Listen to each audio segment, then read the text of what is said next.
There we are. Hey, everybody. How's it going? Good evening. How you feeling about the PS2? It's coming along. I'm feeling better today because I spent oh, I need to mute my stream there.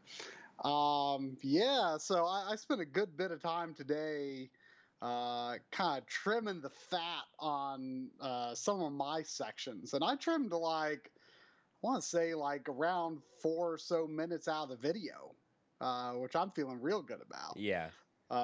Just That's usually what happens, once you're like heavily in editing, it's kind of like you can really start to see what you can get rid of. right. For two things, because like you can see that it's not really needed, and also because you just don't want to do it. Yes, very much both of those. But I mean, really, it's like it's cutting stuff though that truly is unnecessary, because I feel like if it's a part of the video that's boring you, then it's like you gotta stop and think like, does anyone actually care about this? Right. And so much of what I cut out today was like it was basically repeating stuff that was said elsewhere in the video, and it's like I don't need that. Right. And I think that that's like such an easy thing to kind of fall into, especially with these RGB episodes.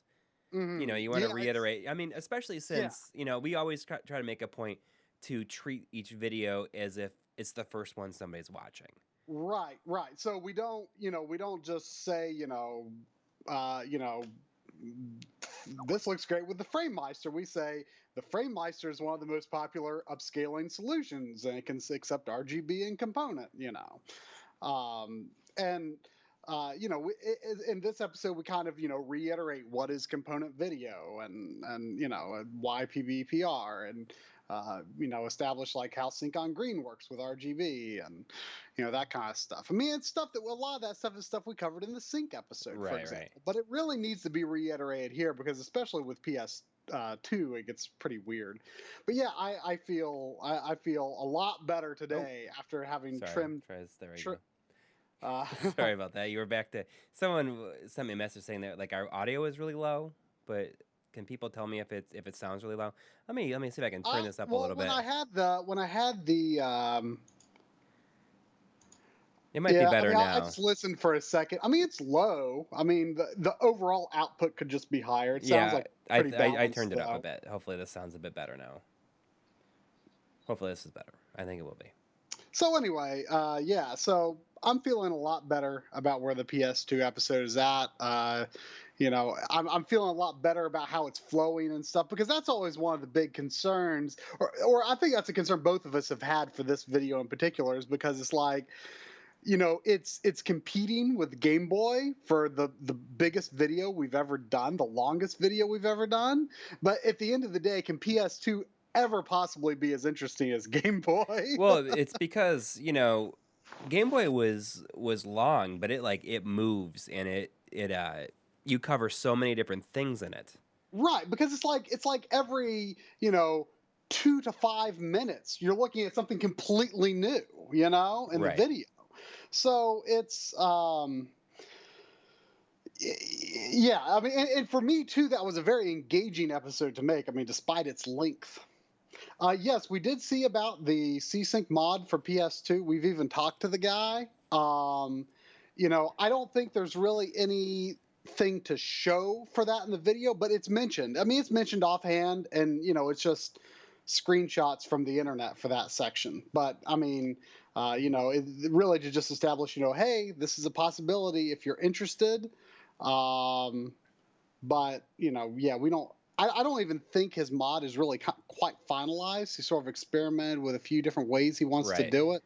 So, right now it's just I think it's too early to really show anything. I mean, it's not going to change any sort of quality. It's just a convenience thing.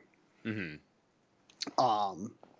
But yeah, I mean, it's mentioned, offhand in 15 seconds in the video. I mean, we touch on like almost everything Like I know people are going to say, "Oh, you forgot this," but I feel like right now. I feel like there's no you forgots. Well, This yeah, I mean video, you're really hoping for it. I think you said like you even just want to put in like a line or two about certain things because you know someone's going to bring it up. right, right. Like I mean, there's even been things where like I popped up a graphic when like for example, when I was trying to research what some examples of field rendered games are. Um, I ran across this forum post that had some examples, and it also linked to how you can hack certain games to, change the ISO to be 480p. And it's like I am not getting into that, but I'm just going to pop up a graphic that says certain games can be hacked to, Right. do 480p. But it's like, so much of the video is about like, let's just embrace 480i and not worry about the fact that it's not something other than 480i. Let's just accept that and move on and do what we can with 480i. Well, Outer Seven says how complicated is the PS2 really. I always thought it was pretty much plug and play, which is true. But the thing is, people plug and play and they say, ew, it looks bad. Yeah. That's the problem. So, yeah, it's easy to get working, except RGB is complicated because of 480p. And, yeah, it's complicated if you also because 480i is not everyone's favorite resolution, especially for HD TVs. A significant chunk of the video is spent on what does 480i look like on a CRT? What does it look like through the FrameMeister? What does it look like through the OSSC? And how does the PS3 handle it? That kind of stuff. So yeah, I mean that's why it's complicated. Right. And again, I'm just trying to address everything so that I just pray that we don't get a you forgot. Yeah. You forgot. I'm sure there will be something. You just spent 2.5 months of your life working on this video, but you forgot. Yeah. You forgot. But it does have a lot of stuff in it. It's got a lot of stuff in it. Yeah. So can I talk about what happened on Monday? Oh yeah. Really quick though, I'm just gonna say I'm gonna be playing Karnov tonight, the iconic Data East side-scrolling action platformer, and I'm gonna try and beat it. We'll see how it goes. I'm just gonna switch over the game. This game is kind of, for those that don't know, Karnov is kind of a running joke on the channel. He's a stupid character, but a great one. Yeah, and we like to make fun of him whenever we can. But I'm gonna try and beat the game. It's like something I've always, always wanted to do, but I've never made a serious attempt at it. Isn't there a game player's game tape on Karnov? No, there's not. No. I thought there was some tips video. I feel like there was something, but maybe there was. It doesn't sound familiar though. I mean, it kind of sounds familiar, but we'll see what happens. All right, you can go ahead and talk about the fun time you had on Monday. Okay, so going back to last Friday, Coury. This is sort of late in the day. Coury, or not late. It's like late in the working day, late afternoon, early evening. Friday, Coury sends me this Craigslist listing about PVMs for $40, and I'm thinking, I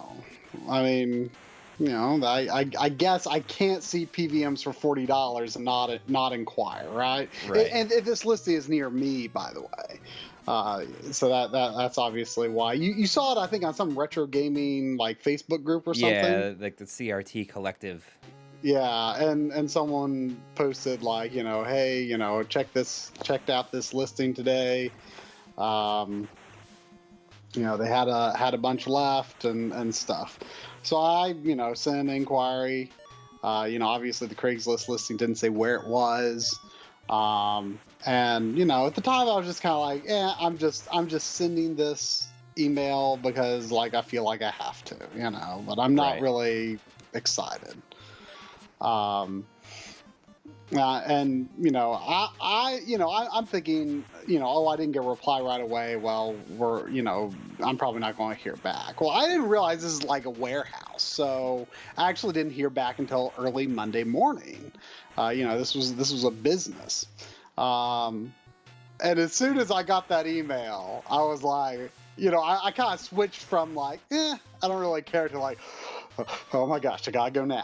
Yeah. Well, you were working too. I was like, you're going over there, right?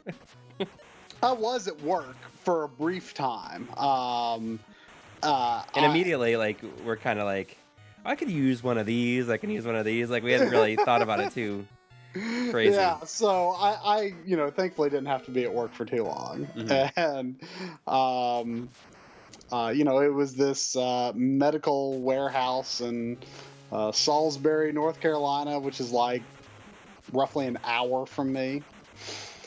And I went and called our friend Drumble and asked, hey, do you want to go to a PVM place with me?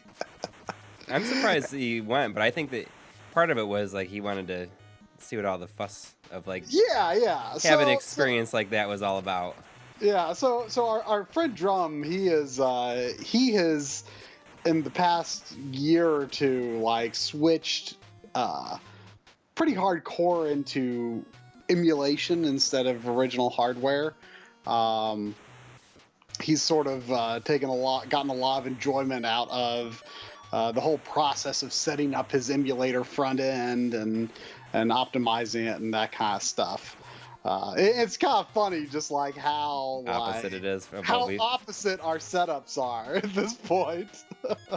but the funny thing is, to clarify, he's got sort of he does what he calls the emulation honor system, where he still buys like NES cartridges and all that, and buys games on Virtual Console and stuff. He has to buy it before he unlocks the ability to emulate it. He just likes the convenience of emulating.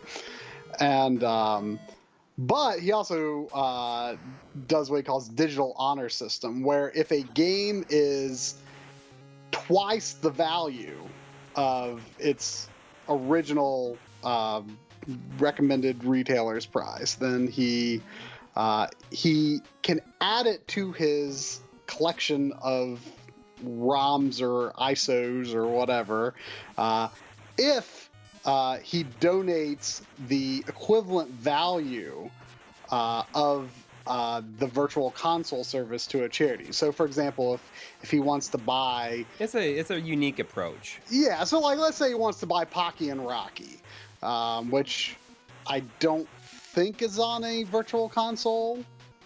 And if it is, let's assume it's not.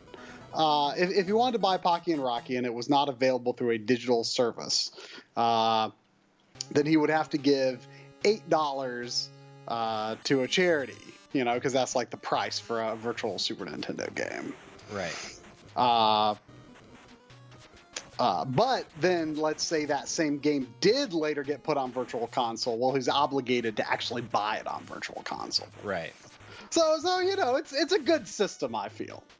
But anyway. And some people might think that's like so much work, but I think it's a good way to. I mean, something that I think something that you, me, and him all feel strongly about is like if you just have like all the games available, then like none of them mean anything. Right. And you don't like sit down and like actually try to play it. For real and finish it. There's just something about like putting money into a game, saying I own this game, that like makes you want to, really play it for real. Right. That's what I feel. Just having all the games to me, obviously, it's not this way for everyone, and that's great if it's not. But for me, like, I need that somewhat limited library to truly appreciate the games that I'm playing. Right. It's the dinosaur that's on the cover. I was just finding Oh, well, you've fiddled around with this game on streams before. You're already further than I've ever seen you get. I don't know about that, but it looks like. Oh, that's scary. They put game over At the top, I know. at the top. Oof. I don't like that. So anyway, point is, Drum was curious about the idea of possibly thinking about, how can he use his emulator system on his computer with 240p. Right, and you can do that with the arcade VGA, which.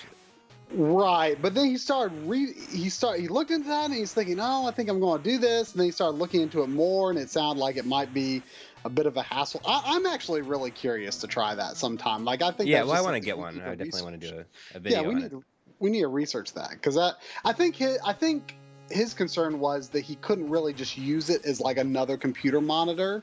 It would have to be outputting specifically to that monitor. And he, right now he wants to have his emulation set up on his computer rather than on a separate thing like a Raspberry Pi or a Wii or something. But he says, he would consider something like a Raspberry Pi if they became efficient at emulating like PS2 and stuff someday. But, right now it's just not powerful enough to do, a lot of the 3D consoles. But anyway, so I'll say all that to say I at least piqued his interest, at least enough to decide to come with me to drive an hour away and go to this PBM place. So, which is about an hour closer than the place that we went to a couple years ago. Oh yeah, quite a bit closer, and the price that they were charging was significantly less. That place charged $100, and that was a year ago. It might be more expensive now. Right. That place charged $100. Since we bought 3, we talked them into doing it for 80 each. Into doing it for 80 each. And I got a VCR, and you got a mini DV tape deck. Right. That SVHS player. That was, I think, was it the Everdrive's video that people were all into that? I think so. I think it was. Yeah, people were like, what is that VCR tries, gods? Yeah. So anyway, but yeah, that was just a medical equipment reseller place, and about an hour and a half to 2 hours north of me. Anyway, so we went to. Me and Drum went, we were there probably by, before noon, I would say. And we were interested in looking at your monitors. Mm-hmm. And they take us back to where they are. And it's, a bunch of medical monitors, obviously, mostly a model that we hadn't previously seen at the other place, which is the 20M2MD or MDU, 20M2, which is interesting because I think it's a year or two older than the 20L2, but I haven't directly compared them yet, but the quality looked pretty dang similar, and they've got 2 component and RGB inputs. Now, the second input does not have an output. Right. Doesn't have a pass-through, but still, that's great. You don't need the BKM expansion card to get an extra RGB set of RGB inputs, which is huge. They did have a number of 20L2s, but they all had SDI cards instead of the RGB and component cards that we were, kind of hoping to get, because you can get those for free at places like that. I mean, those online are worth like at least like what, $120 to $150. Yeah, at this point, yeah. So, you know, if you find a monitor at a place, they're going to have no clue that the card is worth anything. So, I mean, you get that for free. Right. Unfortunately, they didn't have any of that card. They had a Panasonic PVM. It didn't look particularly impressive. They had I think a 2030 is what the model number is, which is one of those like big black ones that have the sync on green input. And they've got like the weird handles on the side. I want to say they're from like the late 80s, and it did not look very good. The hitbox is so weird in this. Sometimes it's really huge. That continue, man. That is like, they're trying to get you. I'm surprised how far you are into this. Yeah, I don't know. I bet you there's 8 levels. Yeah. So anyway, browsed Super Nintendo, tested a bunch of them, you know, identified the ones that I thought looked best. Ended up, you know, Drum tentatively took one, but then I think he kind of decided to back out by now, so I'm going to buy it back off of him because I said, you know, hey, I could always do with some spares. Right.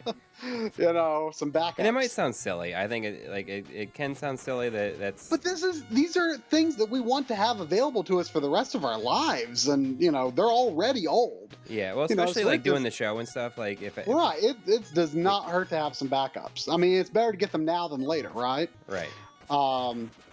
So anyway, identified a 20-inch for you to have as a backup. I was really looking for a 14-inch. Right. So, but I got a 20-inch 20 M2 for you. I got what appears to be an equivalent Sony 20 M2, but it's Olympus branded. It's the same build and everything, but its manufacture date is actually about 2 years newer than the others. But the backside is different. The inputs are different. The build is the same, except it's got this Olympus bezel instead.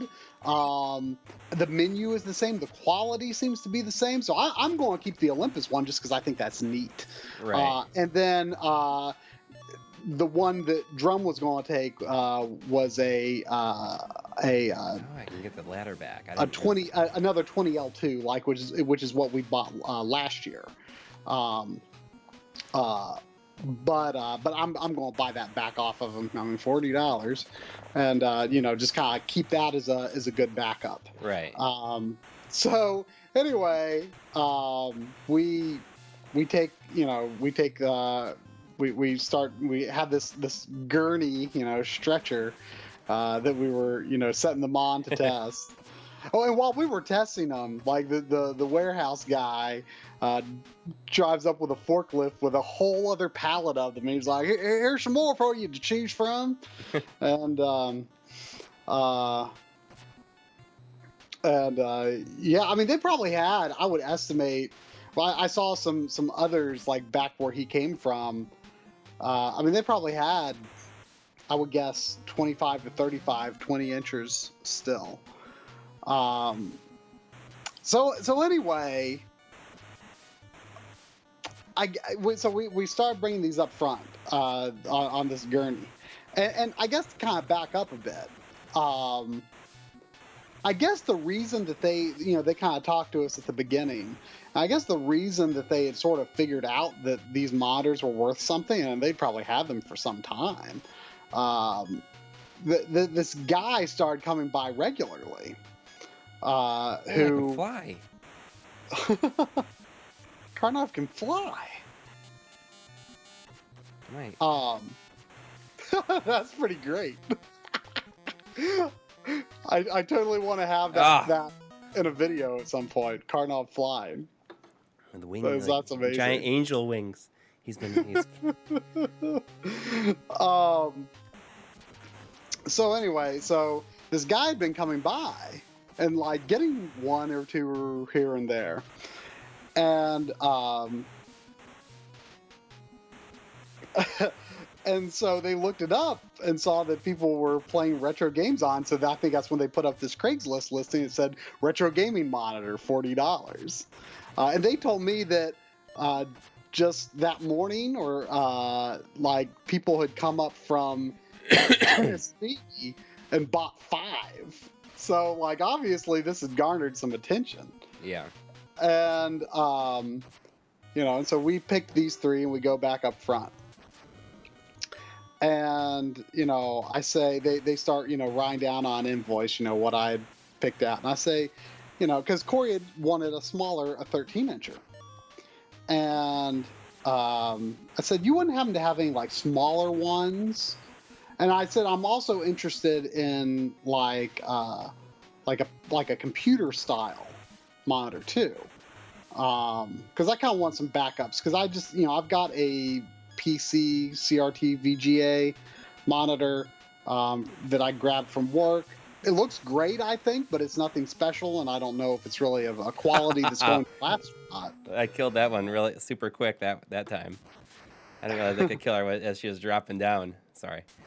Wow, that's amazing. I feel like you're doing really good. Maybe. Oh, he's going underwater though. Oh, look, he's swimming. He's got flippers on.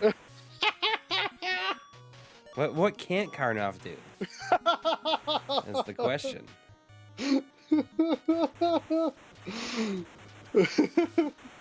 So anyway,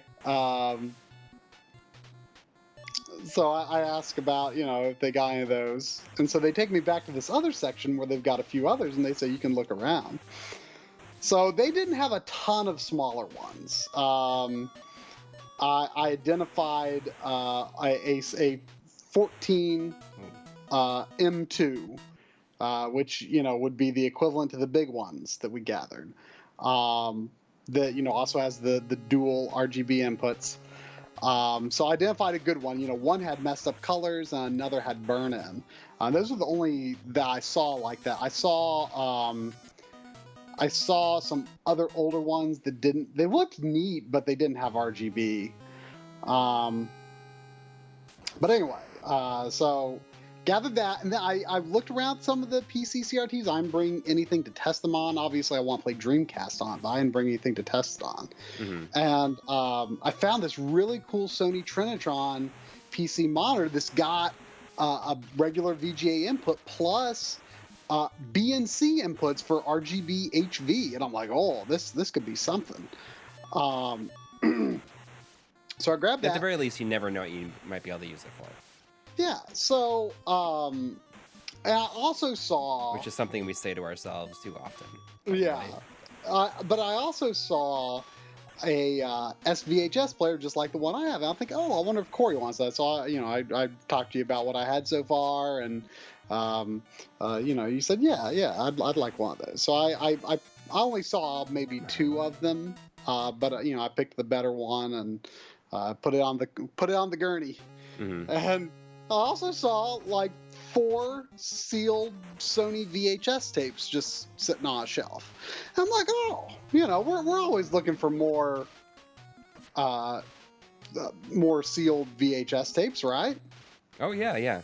We've been after them for a while because we want to do another set of the How to Beats. Yeah. And maybe other stuff. It's just fun to put stuff on VHS, right? Yeah. So, you've got like 90, right? By this point? I had been like accumulating as many as I could over time because, I mean, for people that don't know, I guess in 2015, was it? We did a VHS run of this series How to Beat, which was one of the first things that we ever did on the channel, which was like, based on these How to Win tapes that, it was a lot of fun. It was the first thing that we did. And for a giveaway, we put out 6 episodes on actual VHS tapes.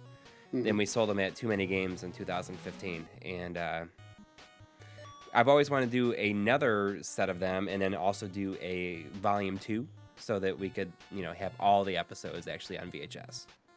So I've been whenever I go to Goodwill, like if I ever see some that are, available, like usually they're like $1.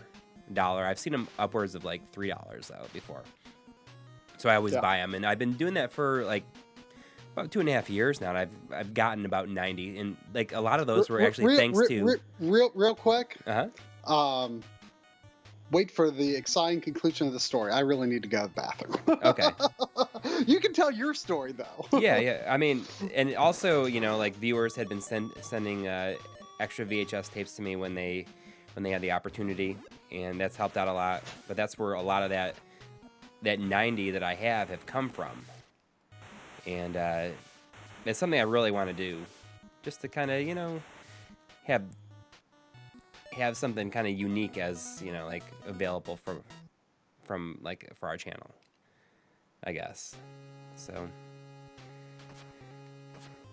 it's something that I think, you know, is like, it's just definitely something I want to do.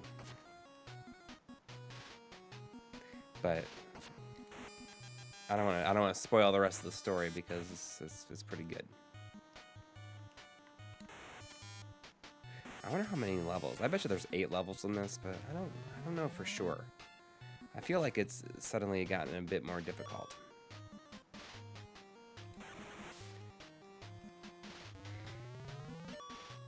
I'm sure we're going to talk about it a little bit later on, but we are definitely doing Extra Life this year on November 4th. We're not getting together, but we're gonna be like, it's gonna be like a dual stream. We're both gonna be streaming at the same time, like on the channel, like on one screen, and we're gonna try and finish as many games as we can in 24 hours. I was kind of back and forth of whether I wanted to play this tonight, because I was like, oh, that could be one of the marathon games.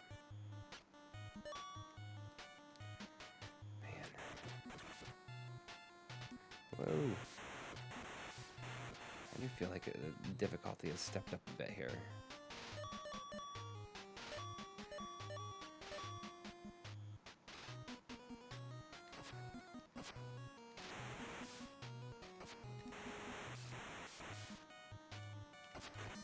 Another dinosaur? How far back is it going to send me? All the way back to the beginning. Oh, there's 9 levels in this. That's not too bad. I was hoping that it would maybe not be too long. Does anyone know what all the Ks that I'm collecting, like what they do if I collect a certain amount?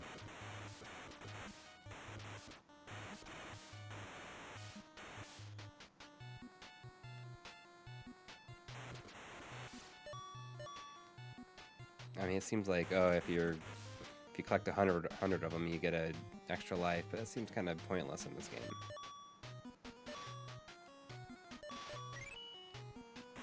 Oh, or maybe it's 50, because I just got something. I just made a noise. You know, I wonder if I could stay underwater and take a different path. Maybe something that's a little bit easier. Yeah, looks like it. That's actually pretty impressive. Whoa.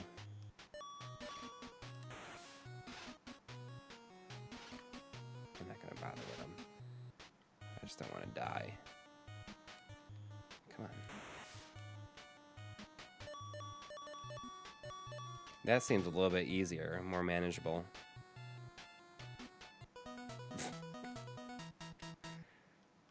Yep.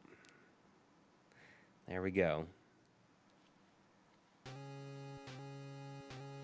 I'm gonna go back that way, though. This is like one of those games that I feel like I rented as a kid and thought, you know, it just never really struck me as too amazing, but it's stayed with me for some reason or another.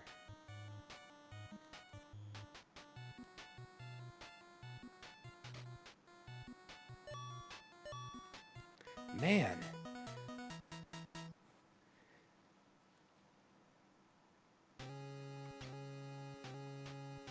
I'm actually kind of impressed, though, with the multiple paths, like the high and low.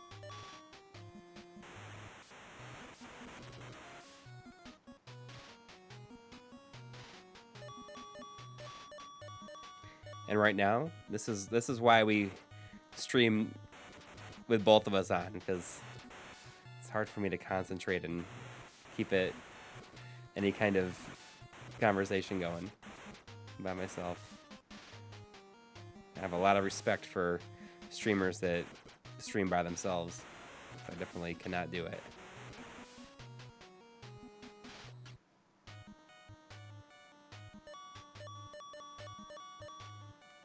what the little orb is. Oh, oh, it's like a scuba diving mask. Come on.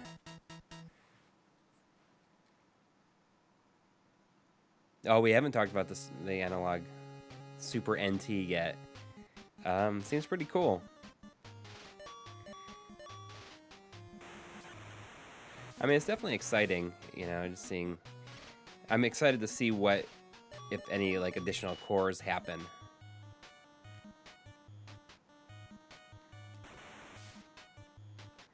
I'm gonna have to like cheese this a little bit. Just the key to a lot of these old games, I feel like, is just going slow. You know, inching the screen forward a little bit at a time.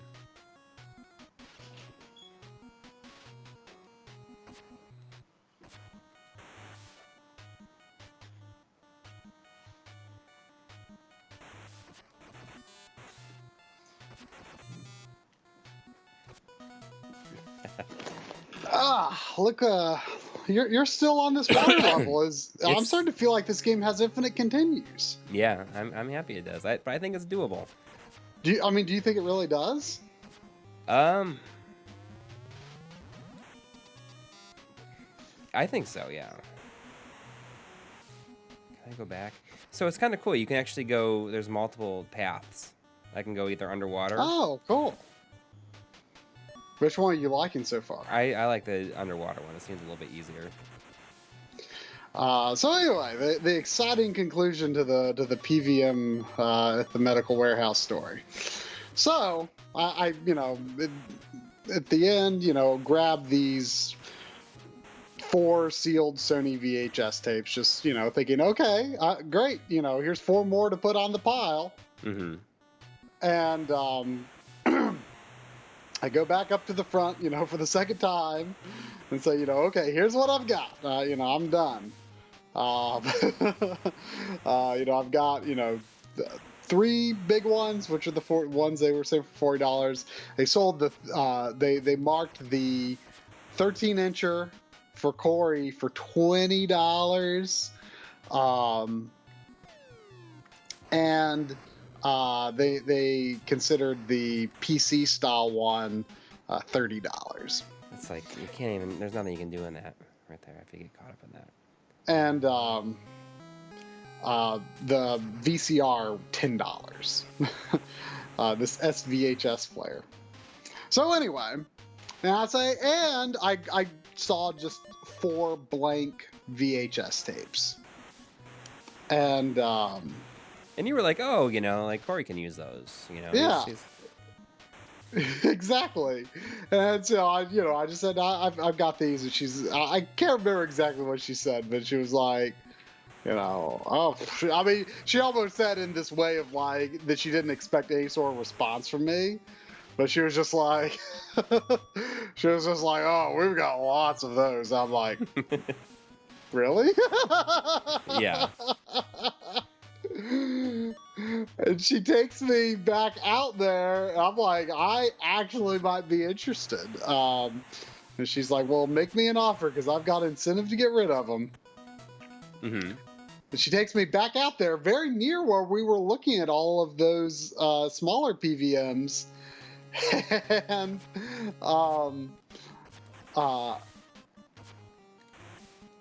there's this pallet that, I can... my ladder of these large cardboard boxes full of other cardboard boxes that have 10 tapes each in them. 10 tapes each. How many were there again? Well, when I looked at the pallet, I immediately could tell there were a few hundred. At first I was thinking 200 or 300 maybe.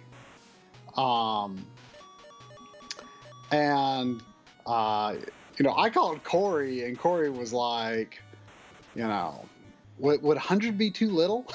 Yeah. I'm thinking, that sounds like way too much. Because, they're selling PVMs for $40. Like, I thought that sounded like way too much. So I actually started at 30, which I kind of thought was lowballing. And I immediately said, or maybe 40. And she's like, okay. And then, you know, we talked for another moment. She's like, do you think we could do 50? I said, I think I can do 50. So I said, but it depends on whether I can actually fit all of them into my car. Because I kind of told Jerome on the way up, you know, because I stopped by the bank and withdrew some cash. I told Joe on the way up, I said, I think we're good because I'm pretty sure I brought more money than I've got room for PVMs. But then it's kind of like, oh, I don't know. So I say, you know, we might have to do less if I can't fit them all in my car. So, you know, we loaded the PVMs and the VCR and that computer monitor into the car. And, you know, we were just going to see, you know, well, where can we fit these cardboard boxes into the gaps? Mm-hmm. And so we, you know, took the gurney back and put as, you know, many of the tapes as we could onto it and started loading them into the car. And I started realizing this is probably more like 500 tapes.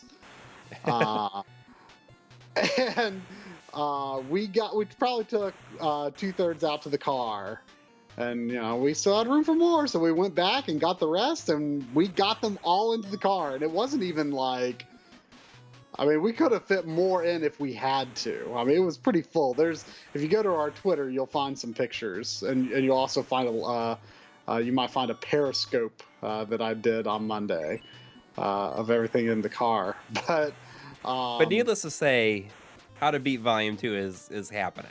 Yeah, and reprint of 1. So when we got back and emptied everything, which there's a picture of that, it was like, I think we counted, it was like 670 some tapes.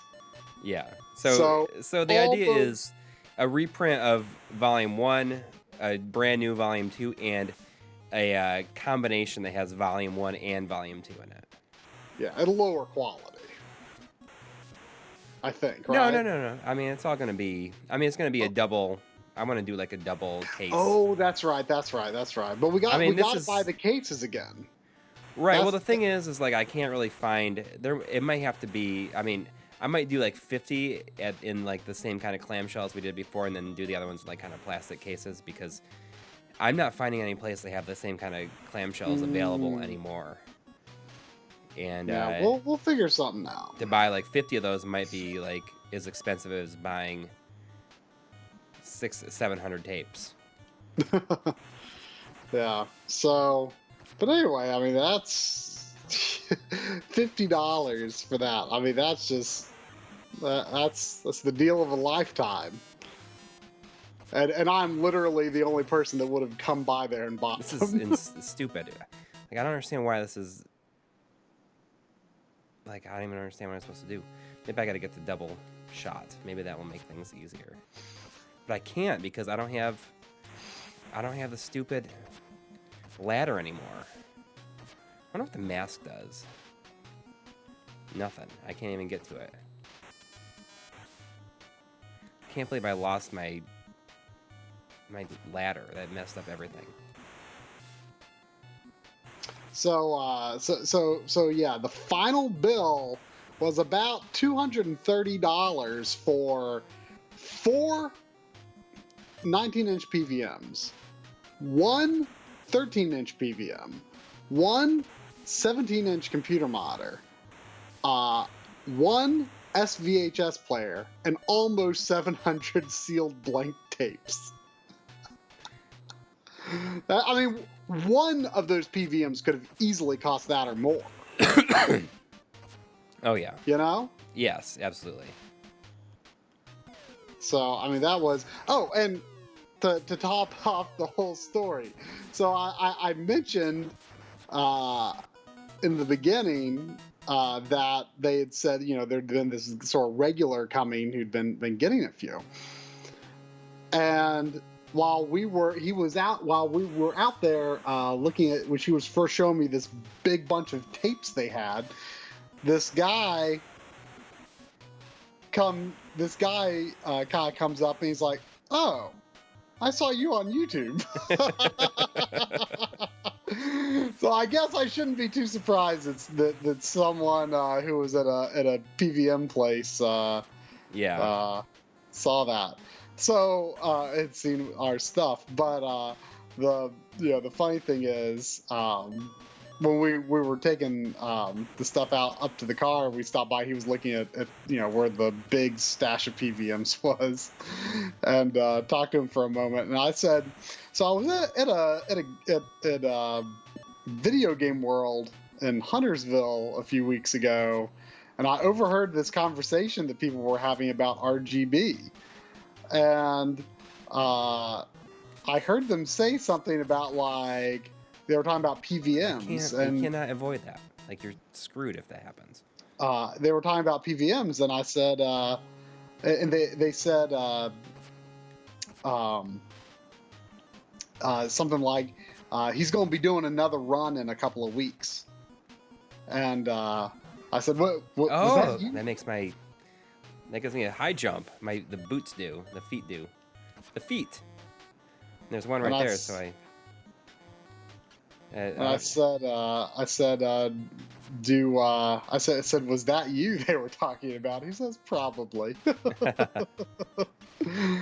But now, the people that run this facility, put out this Craigslist, and now his stash is, public information. Yeah.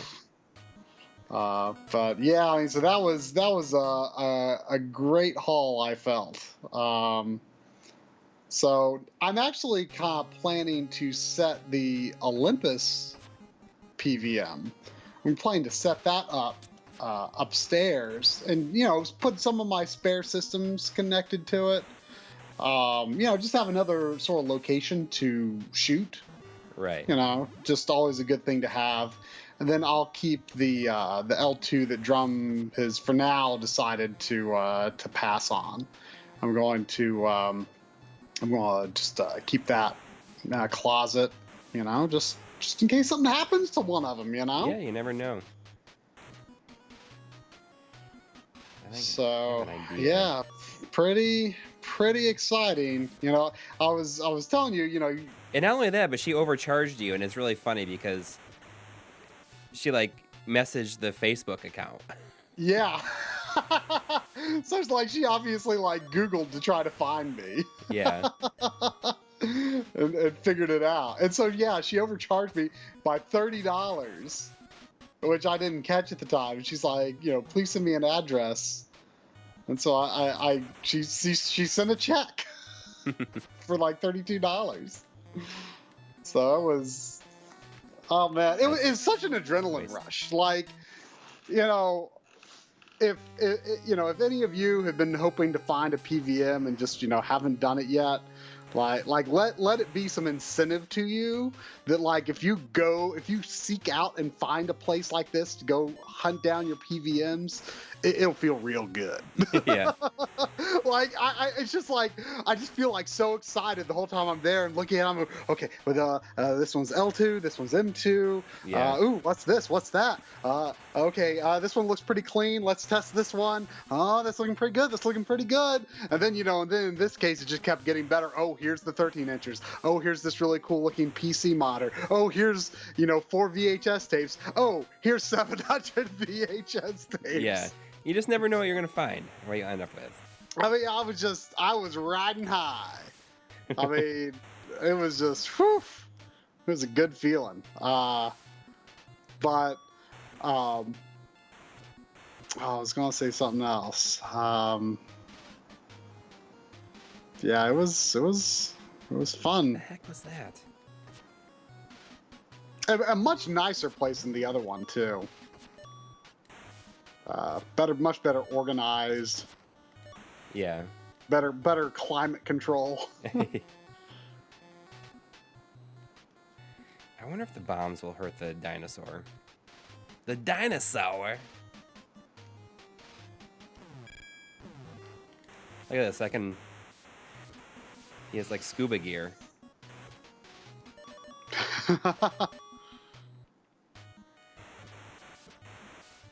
This game might be it's kind of glitchy, but I don't know if it's just my copy of the game because My copy of the game is pretty in rough shape. It's like all miscolored and everything. Discolored.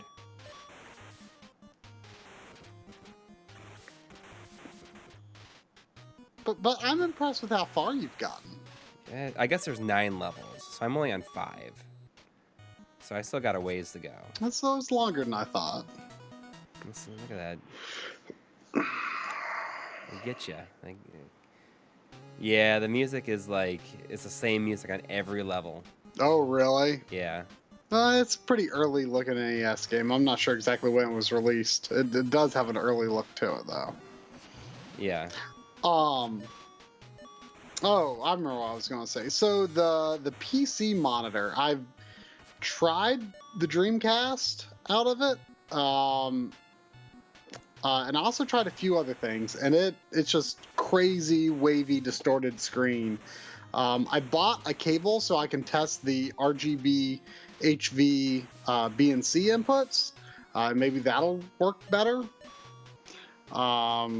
So I really hope that works. I mean, obviously I just took a chance on that monitor. Yeah, and if it doesn't work, then it is what it is.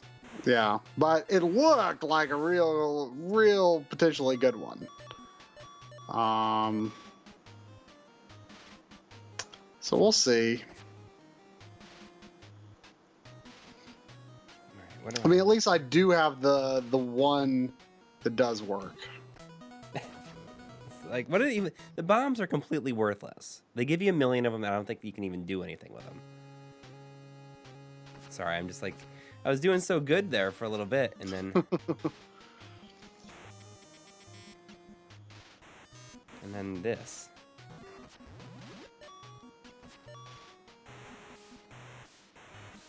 I want to keep my double shot.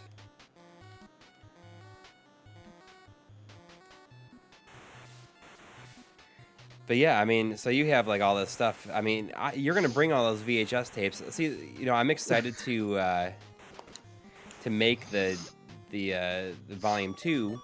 Thinking about who I'm gonna get for commercials and everything for it. But it's the way I did it before. I had to do each tape. You dub each tape, and it takes a while. But the way that I have enough VCRs now that I can hopefully do like around 3 at a time. Mm-hmm. So hopefully that will make it a bit more manageable. Does your wife know about the 700 VHS tapes? No. She doesn't know about the monitors or anything. It's fine, I've gotten rid of, like at a CRT and a smaller flat screen up here, like I've gotten rid of. Oh, come on. But, I was kind of commenting to you before that usually, in between... Oh, it doesn't even clear the bullets! I was hoping it would clear the bullets off the screen. This is obnoxious. I know I got it. And, I found that hidden power-up. So, let's see if I can... This is going to be the time. I mean, it's only level 5. Maybe this is the hardest level in the game. I don't know. Maybe it is, But between times when we see each other, we've always we start accumulating like a pile. Like, ooh, I found this, and you found that, and you always end up grabbing more things that are of interest to me than I grab for you. But this time, not this time. I mean, not this time. I mean, the VHS is it's definitely for both of us. It's for the channel in general. I mean, I don't even know where I'm going to put those. I mean, my wife's going to be like, are you serious? But she actually, you know what? I think she does know that you got them. I don't think she knows that they're going to be here. Oh, okay. Yet. What was her reaction to getting 700 VHS tapes? And she's like, oh, cool. I mean, that's usually how it is. She's like, cool. But in a text message, without an exclamation point or anything. They don't take up that much room, actually. Right. I got them that. Oh, I showed you a picture. I mean, that IKEA desk I have upstairs. Right, you have them all on your thing. They all fit under that. Yeah. I mean, but my space here is like slowly becoming to a premium as time Well, goes you've on. got room in like that sort of kitchen area. Oh right? yeah. I mean that's the only place I can really put them. I mean that's where I have the other ones too. So really between like that and the like the 90 I have, we have like nearly 800. I don't even know. I don't know, like who knows what we'll do like even beyond this. Okay, here we go, guys. This is happening. This is it.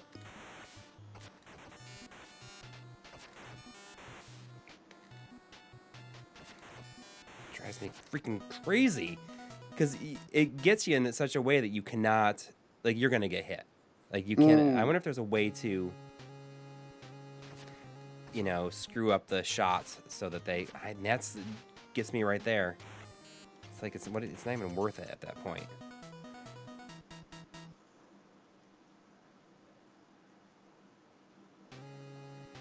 It's such a shame too, because the previous boss, you just like, when you finally got her, like she didn't even have a chance to attack. Right. I mean, hopefully this is.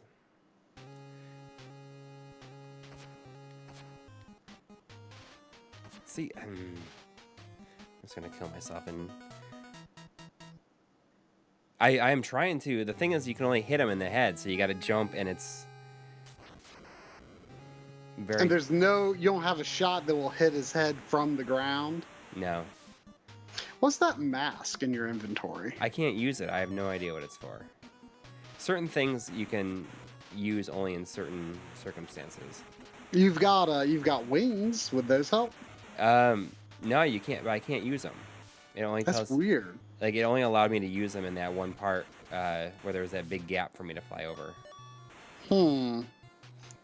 Just like I can only use like the underwater scuba gear, like, when I'm underwater. What does that do for you? It makes you swim faster. It's honestly not really even worth it. It's all right. I'm gonna get it. Is Karnov in any game on the PS2? I don't know. Maybe. I'm just trying to think if we It gave me the mask. I wonder what the mask does. I mean, it gave me the mask here, but I can't use it. Let me look it up.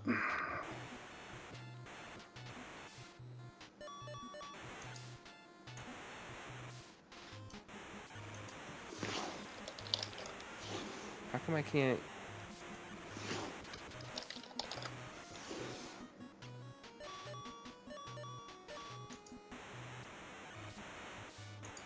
Maybe you can only make it here with the double shot. Can you get the triple shot?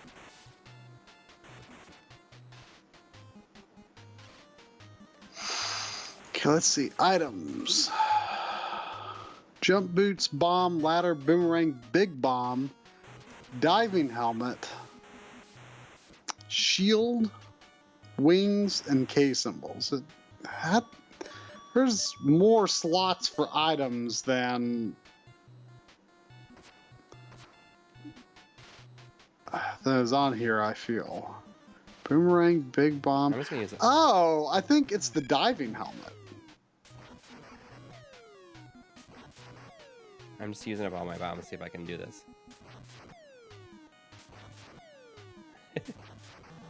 Oh, come on! So I guess the big bomb's like pointless. Yeah, like you would have expected that to do a ton of damage. I don't have any more feet. Like the... it's like I'm like completely screwed here. The walkthrough for this game on this in this FAQ is like, aside from level 1 and level 2, all the other levels are one paragraph. Really? Okay, so look at that. Look at that hitbox. I can't even. You want to hear what the walkthrough says for finding this boss? Sure. It says, Avoid the flying enemies and you will fight the boss. It's another Rex. Just take him out quickly. What does it say for the kill the first one then? Was that level 2? Yeah.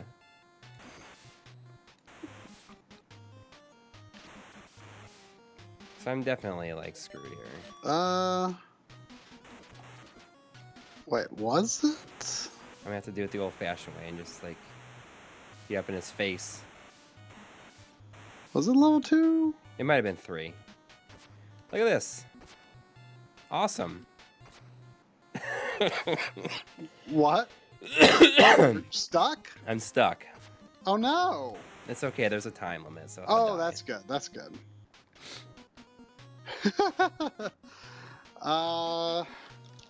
Rex. Awesome.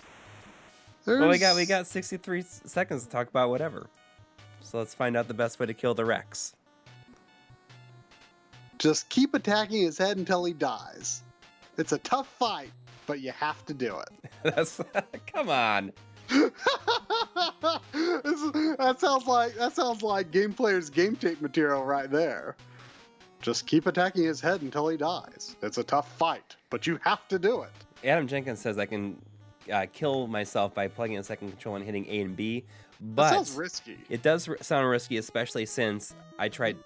Oh, the music changes when there's 30 seconds left. Finally, but earlier when I was like gonna plug in the game in, I had to like wiggle it a bit, and I'm afraid if I move the console, it's gonna like glitch up the whole thing, which is the reason I'm using the 8-bit DOE controller, because I don't want to accidentally pull the system. My setup for digitizing the VHS tapes is a Samsung DVD/VCR combo that upscales to 1080p 60. No, that's it upscales the output, but yes, exactly. A lot of DVD VCRs will not output VHS like over HDMI, so I was very lucky to get this one. Yeah. I think this is just Oh, here we go. I guess I just swim straight down and that'll appear. What is it? I got the additional hit thing to show up. That time, the power up. Well, I think you can do it then. It's a tough fight, but I got to do it.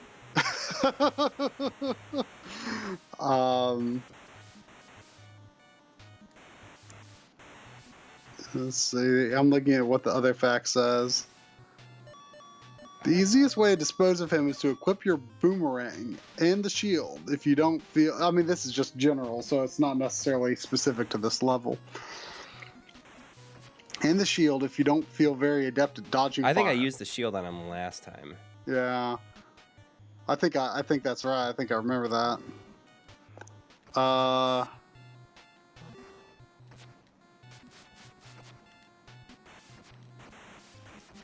If you don't feel very adept at dodging fire, walk towards him and let fly. Don't jump when you do this. The boomerang will fly out, circle back, and hit him in the back of the head. If you timed it right, you'll just need to jump over his first volley of fireballs, grabbing the boomerang in the process. One hit should do him in. If not, repeat. Really? All right. I'm getting this guy. Does that make sense to you about the boomerang? Yes. I gotta walk towards him and let fly. Yep. Don't jump when you do this. Okay. I'll keep that in mind. If you timed it right, you'll just need to jump over his first volley of fireballs, grabbing the boomerang in the process. One hit should do him in. If not, repeat. All right. It's a tough fight, but you've got to do it. Exactly. Speaking of the 8-bit DOE controller and fiddly NES stuff, I noticed, I haven't really tested with any of the others. Like I could test if I wanted, really turn up the volume, but the 8-bit DOE controller where the USB port broke. Yeah. When I discovered that when I put it in the system, like it causes the audio to buzz. Just that one specifically? That one specifically. So I don't use that one anymore. Here we go. I'm going to walk up to him. I'm going to let fly. Oh, it worked! It worked! I missed it. I've got to watch it on the stream. It's like immediate. It kills him. Wow! Wow! Did you have any clue that was that strong? No. We're back in business. You know, honestly, you know, as bad as people say this game is, like, watching the stream has kind of made me want it. Yeah, it's like, super it looks cheap. totally doable, you know? Yeah. Like, I mean, it's janky and like, you know, it looks like hitboxes are pretty weird, but like you've made a ton of progress in not much time. Yeah, I mean, it's not like it's gonna take you days to beat it. Yeah. Like you can do it hopefully, I guess we'll find out if I can do it in a stream or not. If I can do it in a stream, you sure as heck can do it in a stream. I mean, I've never played it. You've played it a little bit before. Yeah, but I mean,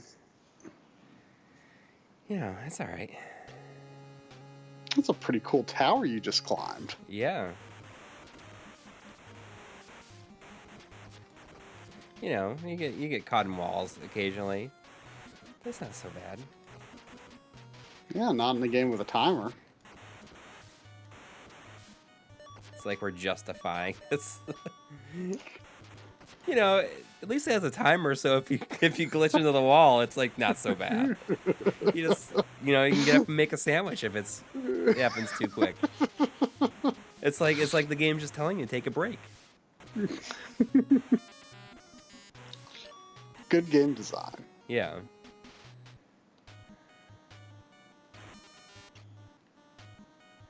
A lot of enemies kind of disappear. Ugh. Which that, you know, it's always nice when you can despawn an enemy. Yeah.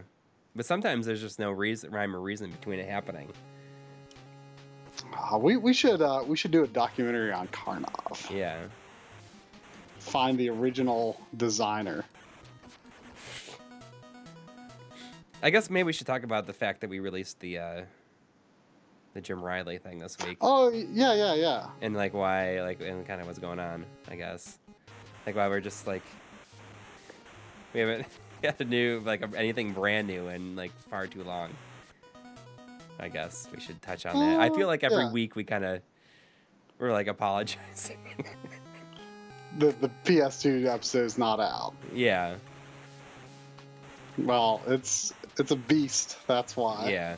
But like, I am like literally, like, if you know, the streams are like my only break. Right. Yeah. Like, I'm eating, sleeping, doing work for work, and doing the PS2 video. That's like literally all I'm doing. Yeah. Like it's like it just ain't gonna get done any faster than it is, you know. Right. And you know, we talked. We're gonna, you know, once the end of the year rolls around, we're really gonna kind of discuss like ways that we can be more efficient. Yes, get our, you know, our stuff back on track. Yeah, like we've had we've had a great year, but also like in terms of consistent releases, it's been an off year. Yes. And we need to sort of reflect on how we can get that back on track. Right. But anyway, yeah. So the Jim Riley video, that was a video that you. I'm gonna turn down the audio. Like the music is definitely kind of getting on my nerves a little bit too.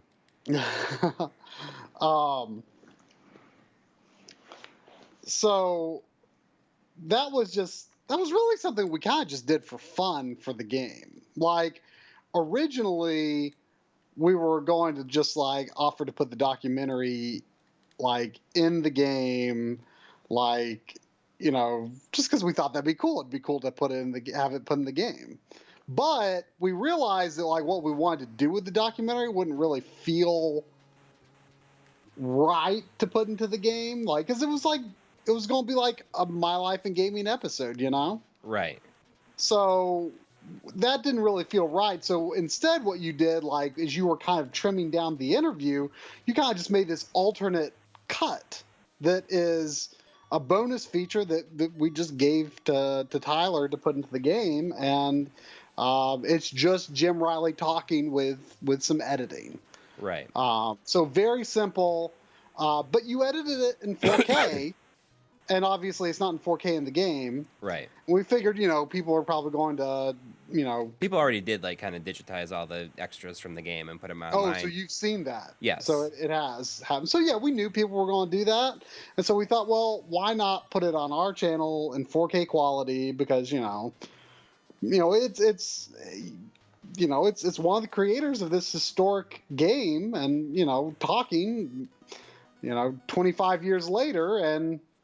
You know, it's good information for people to have access to, and so we figured, well, let's just put it on our channel, you know, in the best way it can be. Yeah, it's like an and so archival. You just shot. Yeah, the only reason you shot that intro that you tacked onto the beginning was to kind of just provide some context. You know, it's not like we were considering this like new proper content or anything. It's just something that we felt needed to be on the channel. Yeah. And we were originally going to put it on our B-roll channel, but I was like, you know, like it should. It's like part of like something we've really done, and so we should have it on our channel, I think. Because the B-roll channel, like, it doesn't get updated like super often. Yeah, we need to get back on that. Yeah. I think though it's easier when it's easier to do when you've got when you're playing games regularly, and I just haven't had the chance working on this. And when I do, like, I either forget to record it or forget to upload it. Right. But yeah, I mean, it's, you know, we just need to upload some more gameplay to it. Just basic gameplay. Right, there we go. Let's see what's on the other side now. I'm on the other side. So hopefully it's not too crazy. I might get this thing back. Give it to me. There we go. Finally, I made it over the tower.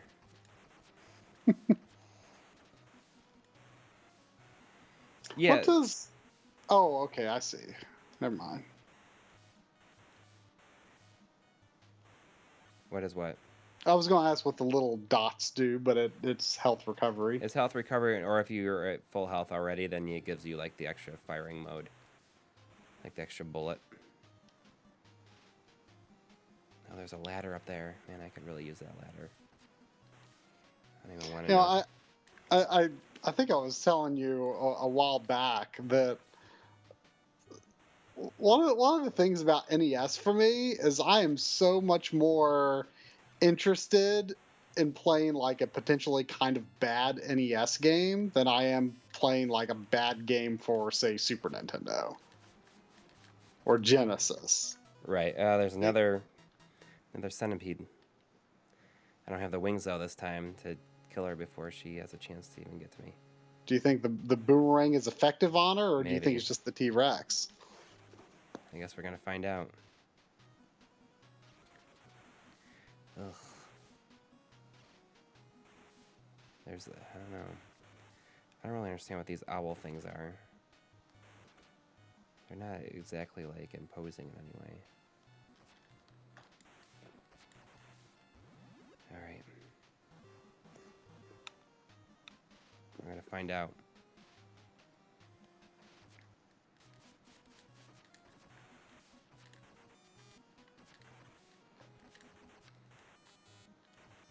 Luckily, she's not as difficult, like, as an enemy. I'm dead. Well, I mean, maybe. You know, I just gotta get up and let loose and... Let loose and fly. Yeah. Yeah, so...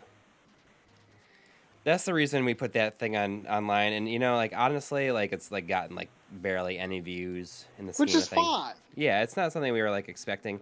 It's just, like, as also, you know, we needed to have something on the channel, too, I think. To say we're alive. Yeah. And like I saw someone say, like, as long as we keep streaming, like it's fine.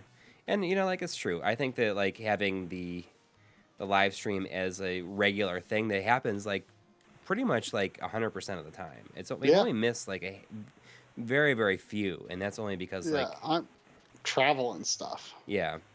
Like I'm really proud of our stream consistency. Yeah. Like, I'm not sure how many other people can really claim that. Yeah. I mean, other than like, dedicated like Twitch streamers that stream all the time, but like we've got like a schedule, weekly thing down. You can count on it. Right. Look at his little legs. His little legs.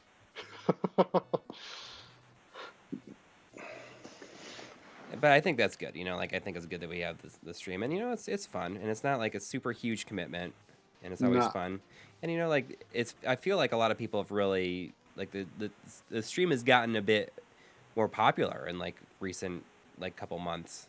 I think it was popular, and then it like kind of like tapered off a little bit, and then it kind of picked up again. Yeah, I've always been just really surprised how many people watch it, honestly. Yeah. It's well beyond what I would have expected. Which, speaking of, for those who might be here that aren't aware, we are going to participate in the Extra Life Marathon. Yes, yeah, I kind of mentioned that a little bit when you were using the bathroom, but I mean, I guess we should go more into it. I think we should put together like maybe some materials and stuff like that. We got to put like some advertising stuff together, I think, for it. But yeah, that Extra Life is just like this annual charity marathon. It's gonna be our first time doing it. Not your first time doing it, but I've done it once or twice. I've done it. See, I can't quite remember because I know I did at least the one time, but then on the back loggery we kind of did a bunch of other charity marathons. I can't remember if any others were specifically Extra Life or not. Got her. All right. Where am I at? It's a level 7. Yep. Next stage 7. Oh, you just kind of went for it. Yeah. Well, the bottom of the screen is kind of like dimmed on this one. It's kind of weird. Oh, weird, yeah. I like these muscular guys. They've got quite a dance. Yeah.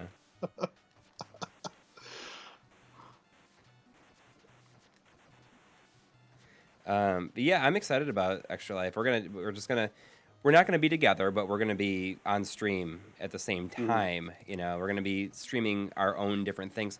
That's kind of a good approach because if one of us needs to take a break, I can like take the other person's and make it full screen if I needed to.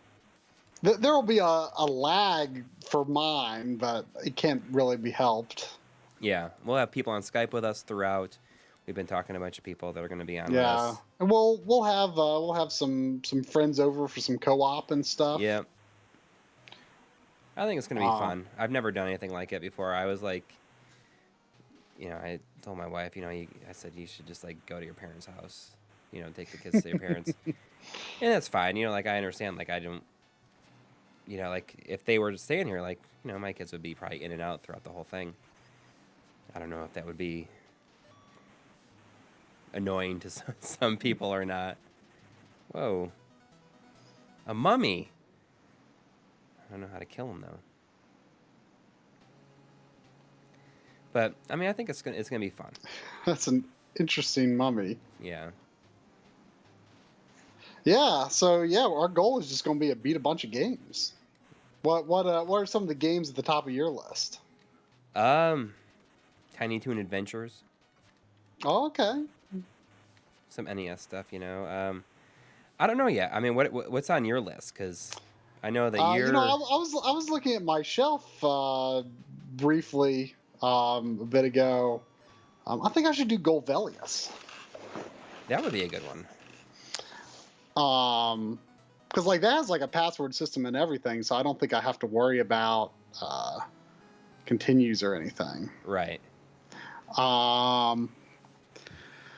I want to do I want to do hopefully co-op. Maybe I have the Japanese version of Pocky and Rocky 2 and World of Illusion. Yeah.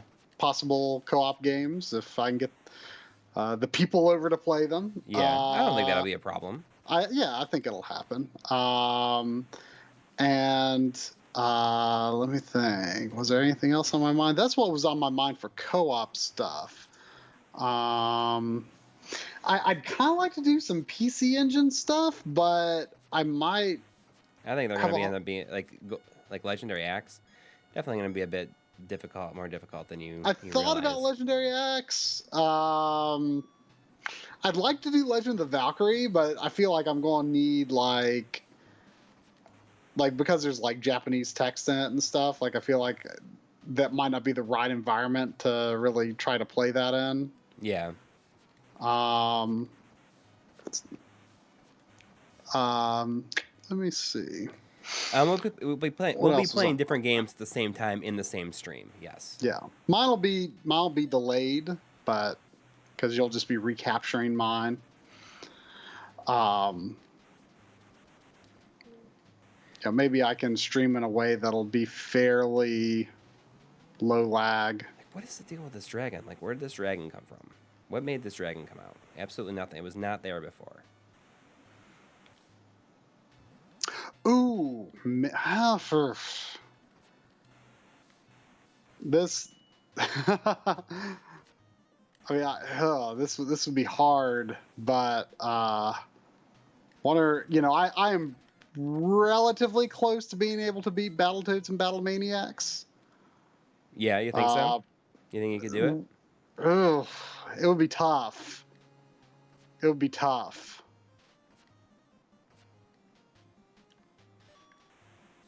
It would be tough. But I should try to beat that before it's like kind of starts becoming less fresh in my mind. Mm-hmm.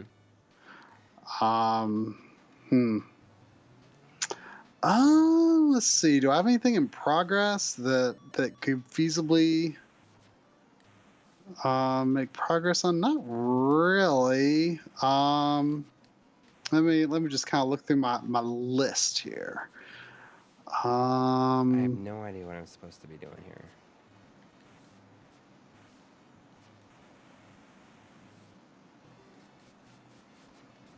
It looks like should I consider Sayuki World?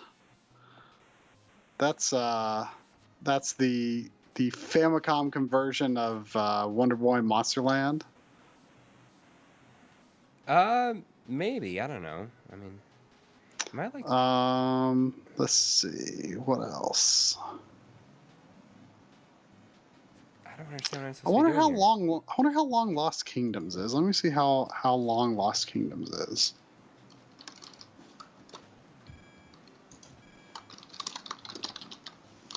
Our old friend, the 8-bit Duke, would probably be pretty happy to see Lost Kingdoms.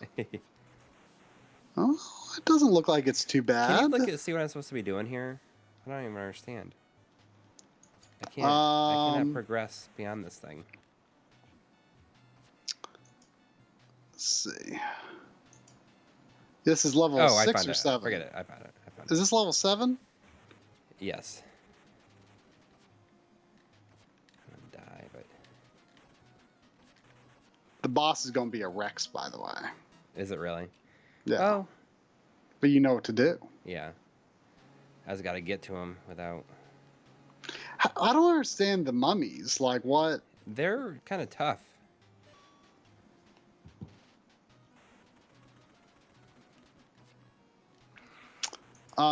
Let's see.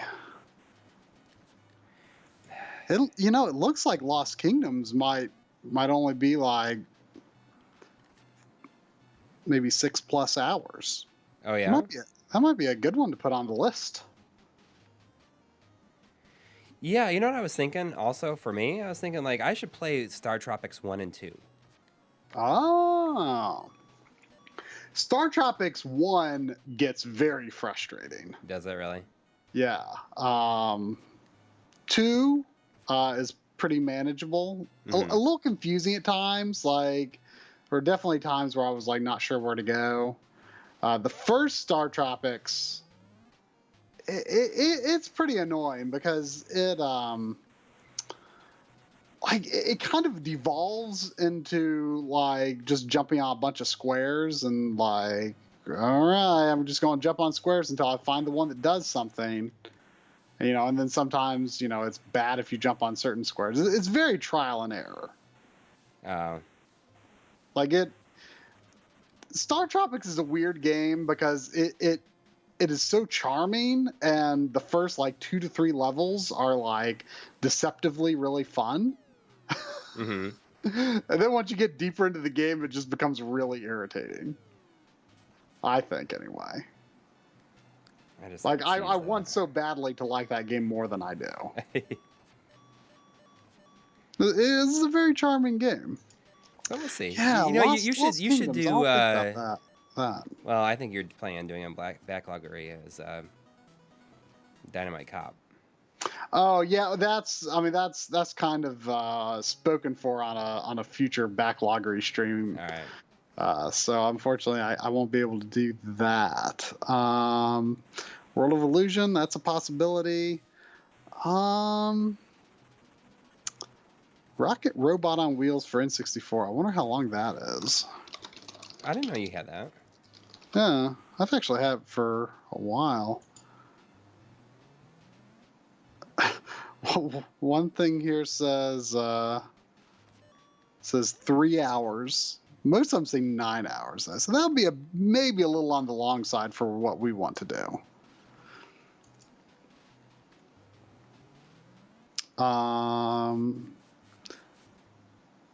Maniac Mansion, probably not on this source stream. I don't have like a lot of like NES stuff really to choose from. I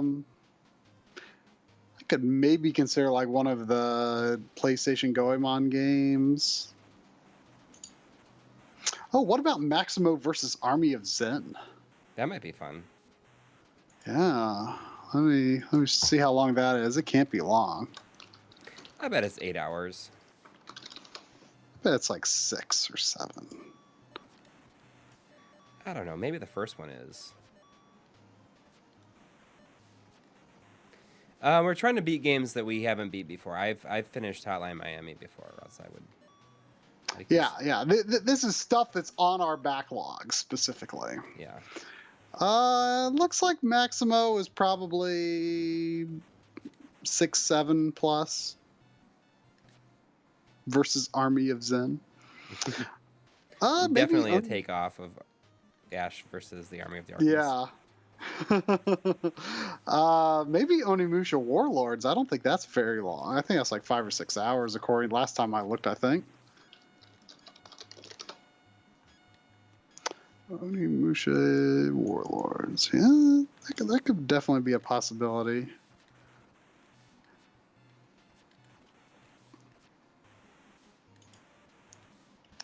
Yeah, it looks like probably anywhere between like 5.5 to 7 hours, most likely. So that's a strong possibility. All right. Here we go. I think this is going to be it. I'm going to run right up to it and let it fly. Oh, what's this? Is like, no, this is not. That was definitely not a. It was not a Rex. Did you see what I was looking at? Yeah. It was definitely not a Rex. I'm back outside this. You're sure this is level 7, right? Yeah. This fact here says, like, this is the laziest fact ever. And it's like, they're like, after level 2, they're all like one paragraph. It says, go to the right and you will fight the same few enemies in a row. Afterwards, you will fight the blockheads. Climb that structure and then climb the pyramid right after. Use the boots to jump over the pillar and keep moving to the right. You'll have to fight another Rex boss here. It sounds like a game player's game tape. I think it's just the tone I'm reading it in. But it does seem like it.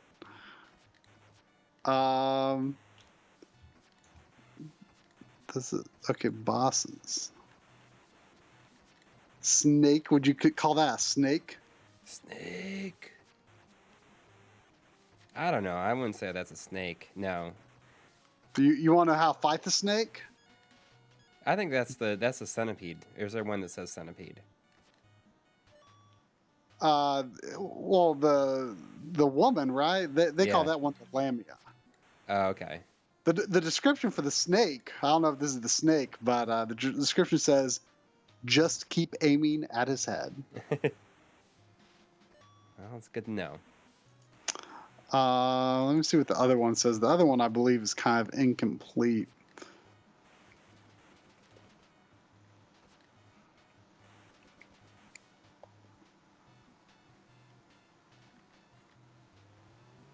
Weird. Neither of these facts Address that. Maybe it was... address that boss. Like, it addresses everything else that we've seen so far, but it does not address that boss. Yeah, well, You've definitely not fought a boss that looked like that before, huh? No. Weird. I'm just gonna do this. Kill these guys.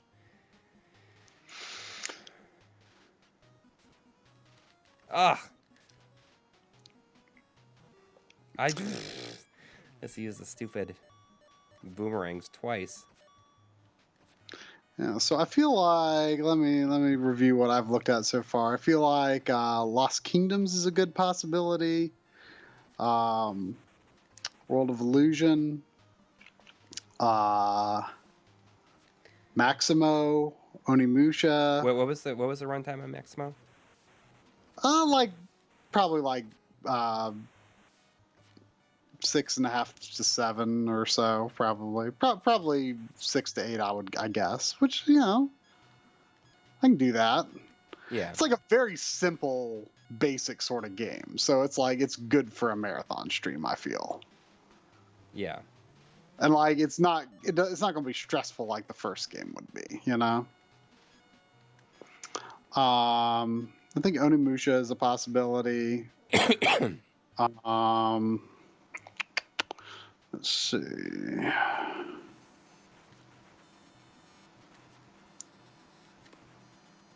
If we want to go a little more modern, maybe Hyperlight Drifter. Oh yeah, that could be fun.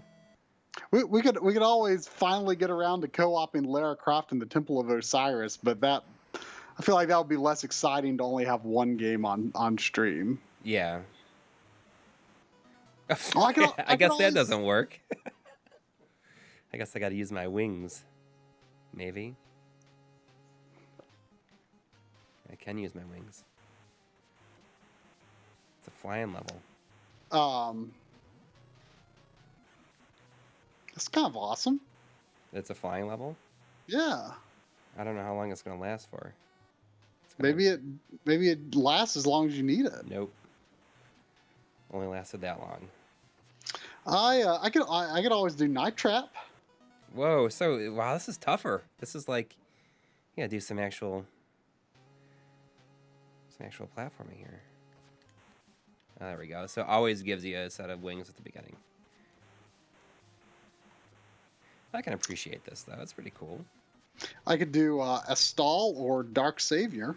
Oh, see, that'd be fun. Some Saturn stuff would be a lot of fun. Golvelius.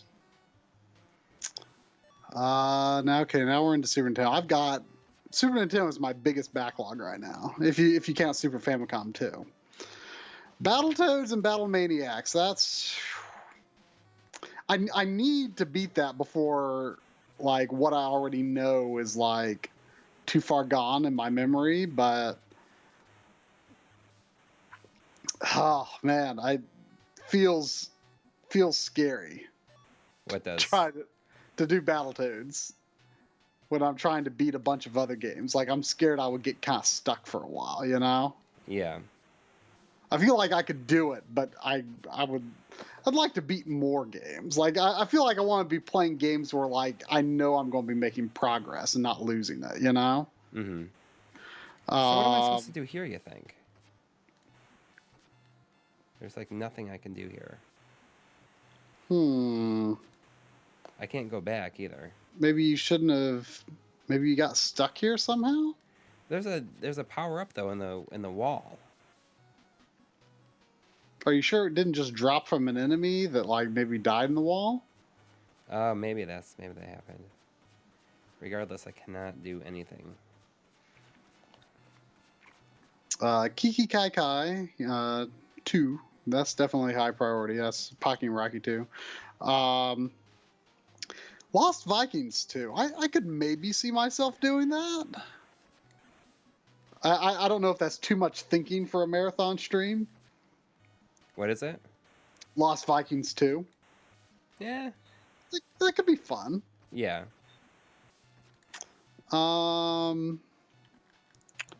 Let's see. Oh, I can use bombs. The bombs actually have a use. Oh.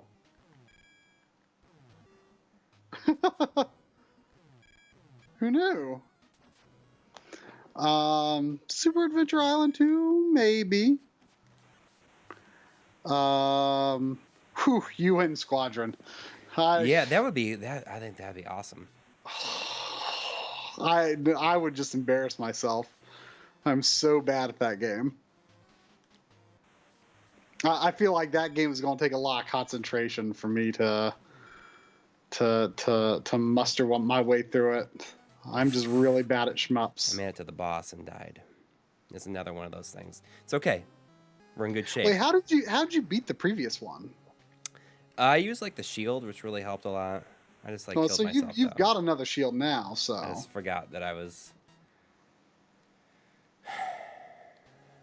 A UN Squadron would be like such a good one, but it's got it has limited continues. Which... Yeah, I mean you can I think you can grind, for money and stuff, but I'm really intimidated by that game, so I don't know. I don't think so. I don't think I'm going to do any PC Engine stuff though, because I really need a controller extension for it. Oh yeah, but I mean, like, the thing is, you can just get like a PS2 extension. I mean, it's like they're totally, PS2, like old keyboard style. Actually, I thought that's what it was. I don't think that is what it is. But it's just like it's a mini DIN extension. You can actually use it to like extend into the FrameMeister even. But like when I was looking them up on Amazon and somewhere else, I think, but like I could only find them in like 6-foot extensions. I need a 10-foot extension. You get 2 of them. I guess I'm kind of worried if it would work that well that way. I mean, I guess there's not really much of a reason it wouldn't, but like, I mean, I've had some bad Genesis extensions, so I just don't want to overextend. Well, this is only different. Like, I think it works better because it's like a standard connection. It's not anything like weird. Yeah, some of my Genesis ones just do not make a great connection. But I don't know if I'm going to do any PC Engine or not. I could do Panzer Dragoon Orta. Oh, oh my gosh, you should definitely do that. You should seriously, that's a great choice. Of course, I'll have to be 480i, but I mean that's not a big deal. That's fine. You should definitely do that. It's weird, like like my short list is heavily populated by like Xbox, PS2, and GameCube stuff. Which is not really what I would expect. But then there's like I think Gold Velius would be a good one to do.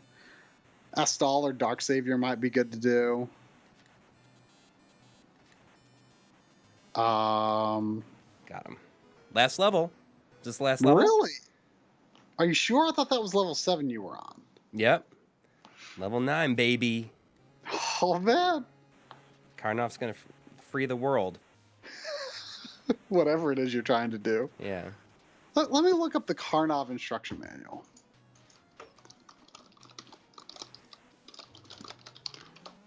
I want to know my motivation here. You're going to buy this game, aren't you? I have the Japanese version of this, too. Oh, yeah, that's right. You do. I'll probably get this eventually. Let's see. And we could stream it again. We'd have a reason to stream it Data again. East brings you arcade realism at home. Yeah. Karnov, the fire-breathing Russian, is seeking the lost treasure of Babylon. He runs, swims, jumps, climbs, and flies through 9 levels of gameplay.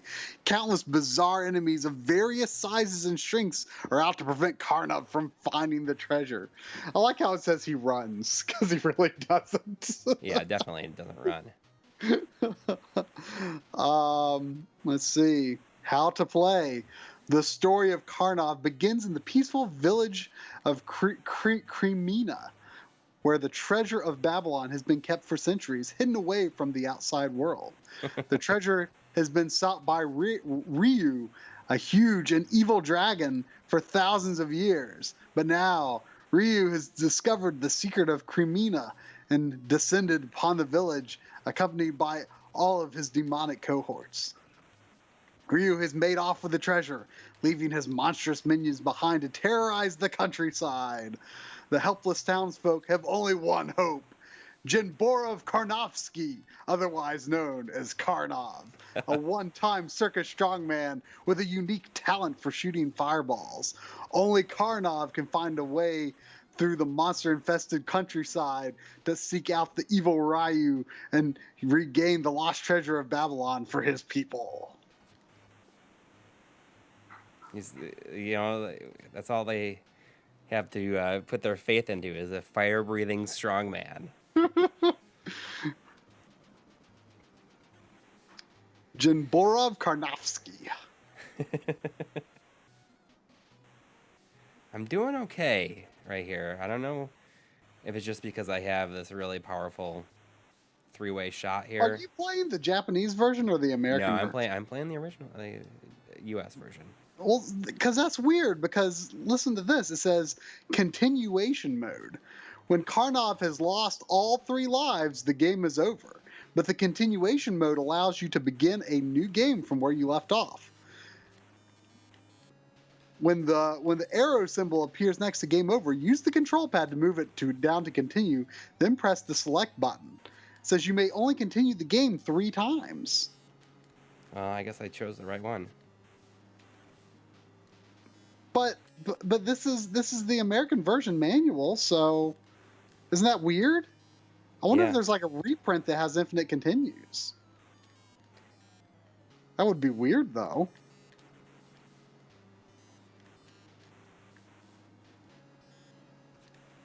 Oh, I think I was fighting the last boss there, and I think it's like not that hard. Yeah, he looks really easy, actually. And I messed it up right there. Hopefully, oh, come on. If I can get back to him, it's like, I think I'm golden. Like, I should have had it right there.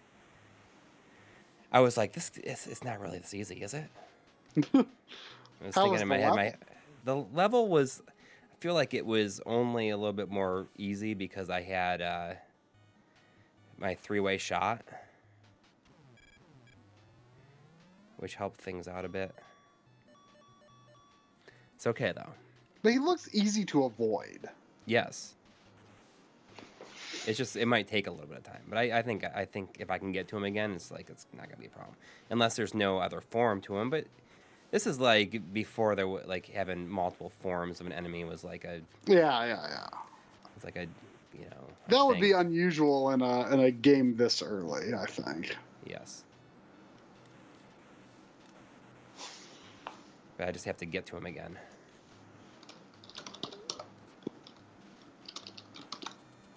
I guess that's not the way I'm supposed to do that part, but it's okay.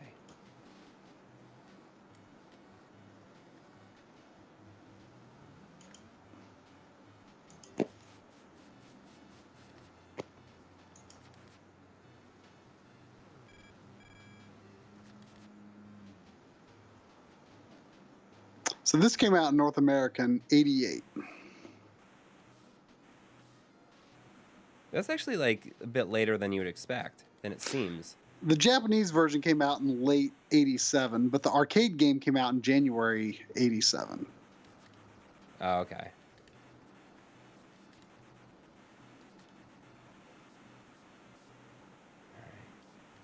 Man, it would have been like a amazing thing if I had like beat the first boss on my first try. It would have been like a great cap to the story. What? The IBM PC version of the game was reviewed in 1989 in Dragon number 142 by Hartley, Patricia, and Kirk Lesser in the Role of Computers column. The reviewers gave the game 4.5 out of 5 stars. I really liked it, huh? The IBM version, I wonder how different it is. I don't know. I wonder if it was like going from screen to screen, because wasn't like scrolling kind of uncommon on PCs at that time? Maybe. I don't know. I'm not really the guy to ask, I think, for something like that. I don't really understand those enemies. If I can make it to the boss with 2 hits available, I should be okay. Unless there's another form. Okay, oh, here we go. Karnofsky. You got this, Karnofsky. Oh. He's a little bit faster this time.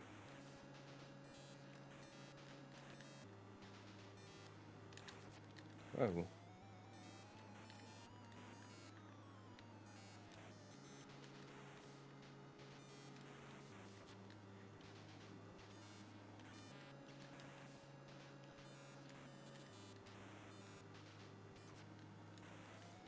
Or is he 3 dragons?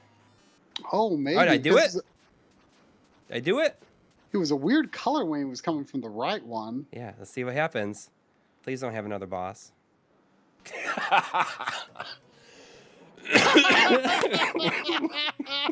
Wow. That is the best ending I've ever seen in my life.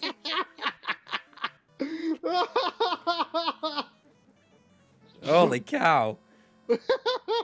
Well, it doesn't get better than that. They spelled everything right. Yes, at least it doesn't say congratulations. Wow. That's like, and it's just like, that's it. Is there any music? There was a little like jingle. Wow, that's something. You did it. Holy cow. Do you feel like that's a fitting ending to the game? Yeah. I mean, it seriously was not that bad of a game at all. No, I mean, it looks like not like amazing or anything, but I mean, if you managed to beat it in only like an hour and a half or so, like it wasn't like crazy unfair or anything. You know? Yeah. I mean, as Bartman 3010 says, games weren't made to be beaten then, but I mean, I think NES games were. I mean, they'd have an ending. Yeah, I feel like they were. Like, well, I was like a really little kid. Like, not to mention it locks up. Like, there's good. No like loop or anything. Oh, it's complete. That is a complete. That is a complete. It's good. It's good. It's good. Man. Like, that final boss did not look bad. No. The final boss was maybe the easiest boss in the game. Except for that one I killed just because I had the wings. Yeah. Yeah, like, I definitely... I feel inspired now. I want it. But I'm going to wait for a good copy, though. Like, I need my... Yeah, I got mine at a flea market. Yeah, I think it was worth it. I think I paid $3 for it. Oh, yeah, it's a cheap game, but I want a good-looking copy because it's got some glorious cover art. It does. It does. I can't believe that's the entire ending. It's just like, it wasn't even a couple explosions. Out of all the games I've beaten in my life, I don't know if I've ever seen an ending that simple. Yes, it's just a black screen that says, congratulations, the end. Yeah. That's great. I'm proud of you. I know. That went pretty quick. I feel inspired. I definitely thought it was going to be harder than that. I definitely thought it was, going to be pretty iffy if you were going to finish this. For one, I thought it was going to have limited continues. I really got to wonder if there might be another version that has limited continues, because what was up with that manual saying that? I don't know. Maybe they changed it. Maybe the manual. I mean, it wasn't a uncommon thing for manuals to be wrong. Yeah, but still, I wonder. Karnov Infinite continues. I could try the. You want me to try the Japanese version for a minute, see if it's any different? Here we go.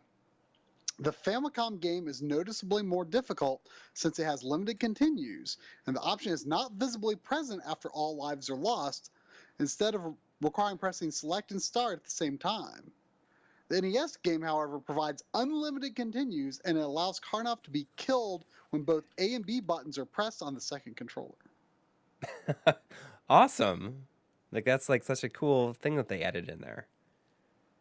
To instantly kill you. It's a notable addition. Probably because you could get stuck in walls. Right. Oh, Dimension here is saying the Japanese version supposedly has a better ending, and I recall the manual being wrong. Yeah, like I said, the message was meant for bad dudes. Well, now I gotta look up on YouTube. Karnov.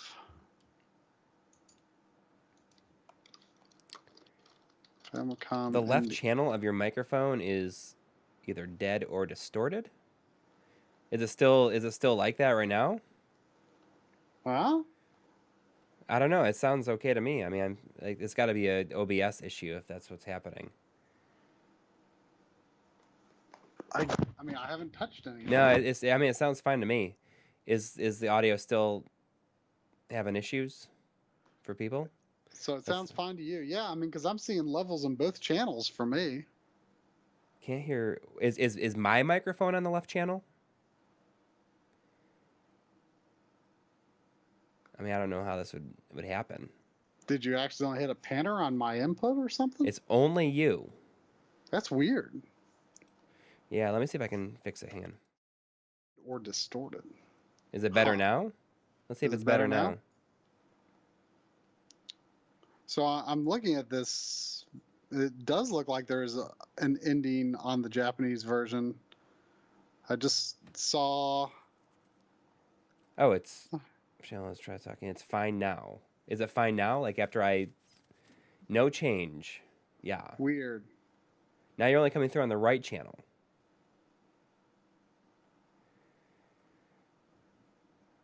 It's missing out of left channel. That's so weird. I mean, it's got to be an OBS issue. Let me see if I can fix that.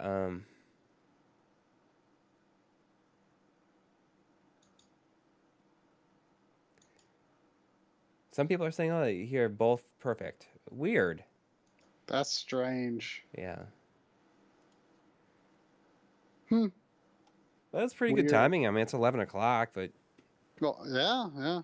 But yeah, it looks like there is a little bit of an ending in the Japanese version, but not much. It sounds like my microphone isn't making a good electrical connection on the left channel. It sounds fine to you in both left and right? Yeah. You sound fine to me. That's weird. It is maybe the plug. Maybe it's the whatever is plugging into from your computer into the mixer or whatever. Maybe. Hang on. I mean, that's part of the reason I decide, like, for Skype, capturing Skype, I'm just capturing the desktop audio now. Right. Poor connection is a bit staticky on the left channel. I mean, people are saying it's fine. Some people are saying it's fine. I don't know. That's weird. That's real weird. Yeah. Sorry. Now it's fine. There, perfect. So was it jiggling with the mixer cable? I messed with the mixer. I don't know. Weird. Huh. Whatever. Weird. Yeah, I don't know.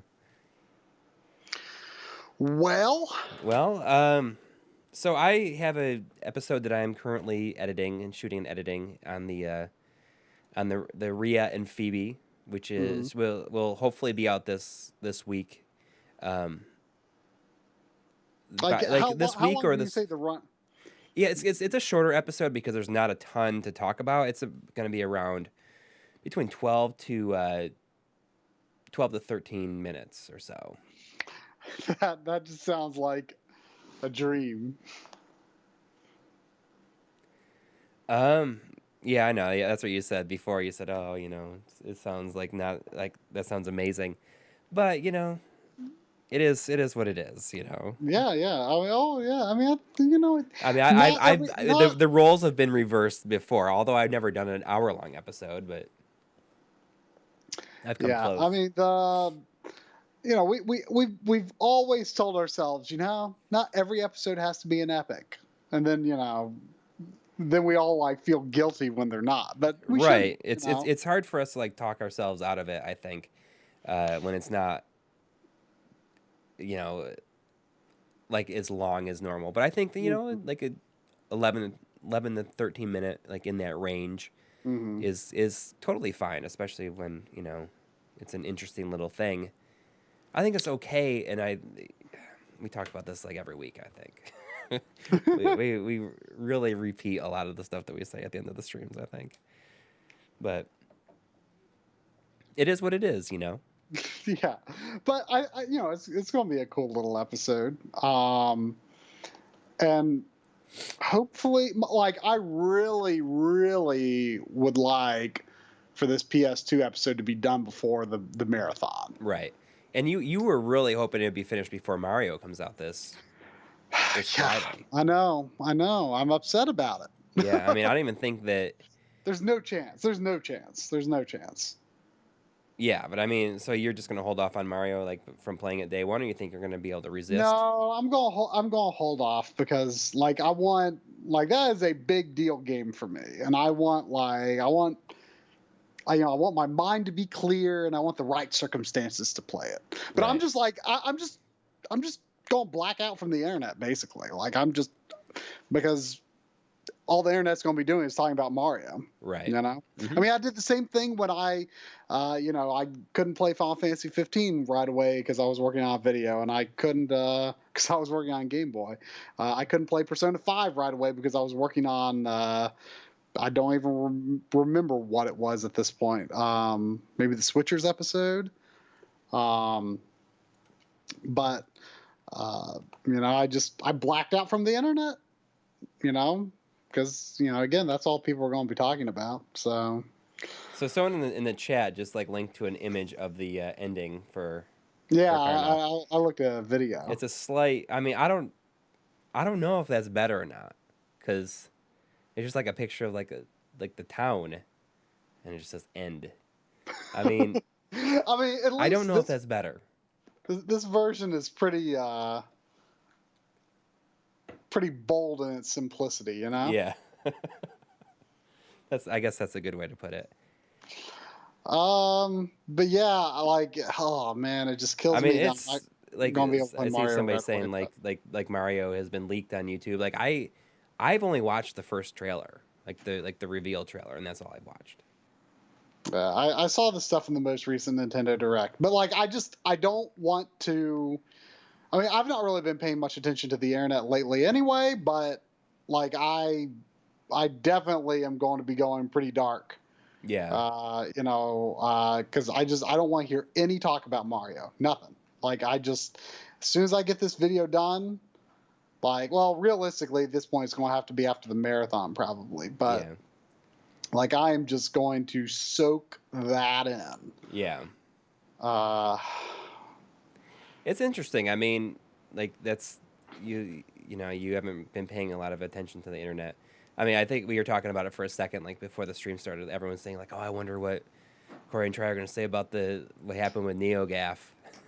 I didn't even really know that much of anything had happened. Yeah, like it's gone, I guess you said, but yeah. I mean, I kind of I was out with my family all day yesterday, so I didn't even see really what happened.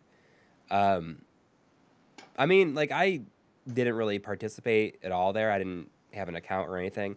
I thought it was a great place to get news because the news was was almost like a lot of times was always like posted instantaneous. there. Yeah, and I'm gonna miss it I'm for sure that reason. something will take its place. I mean, I know a lot of people kind of hated the environment of it.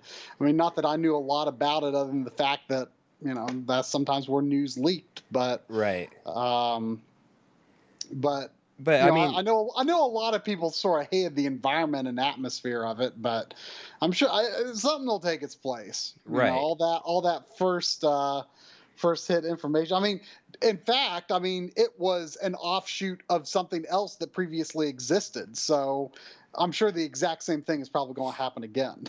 Yeah, exactly. I mean, we like the retro gaff thread was always something we'd look at because we'd always look to see if our videos would get posted there and everything, and that seemed like a great group of people. I mean, I'm gonna miss reading what they have to say all the time. Is my audio channel missing again? I don't know. That sounds fine to me. Oh. But I mean, I haven't, I would just I'd scroll through just to read whatever topics are up. But generally, I didn't really know who anybody was there, in the time that that I read it. But it's very much I got some downtime. I'll look through it, kind of thing. All I know in is a way, that I think it's going to be better that I don't have it to look at, because maybe I'll be pleasantly more productive. Be more productive, and I'll have be better more surprised at certain things. Yeah. I mean, all I know is that Wario 64 guy posts as soon as stuff is available for pre-order, and you can find that on Twitter anyway. So right. But I mean, if anybody from that from the retro gaff thread, the CRTs and everything like that they cover, let us know where you ended up, because that's a great group, and I always. We always would check to see, we felt like it was a validation of what we were doing when a video of ours showed up in their thread. Mm-hmm. But I mean, that's that. It'll be interesting to see what pops up next. All right. Well, we're gonna be wrapping up on the early side today. Yeah, I guess so. It's because Karnov wasn't that tough. Yeah. But yeah, so I guess that gives me a little more time to keep cracking at this. Yeah, PS well, you can give me a little preview of it. Yeah, show you where things are at. Yeah, but it'll. My hope is they can happen before the marathon, but that is not a promise by any means. Right. Well, I mean, if I get this the marathon will be a good celebration of finishing it. Yeah, in a dream world, what it would be awesome. I somehow managed to finish this before Mario Odyssey. No, that's not happening. Well, if you finished it before the marathon, and we could premiere it during the marathon, live, and then put it live on the channel. I don't know if that would be ideal or not. I think that'd be pretty cool. Or we could premiere it as soon as the stream is over. Maybe. We could end the marathon with it, and then make it live, and then we go to bed. That sound I probably won't go to sleep until that later that night. But I said it that way. It's we premiere the episode, then we go to bed.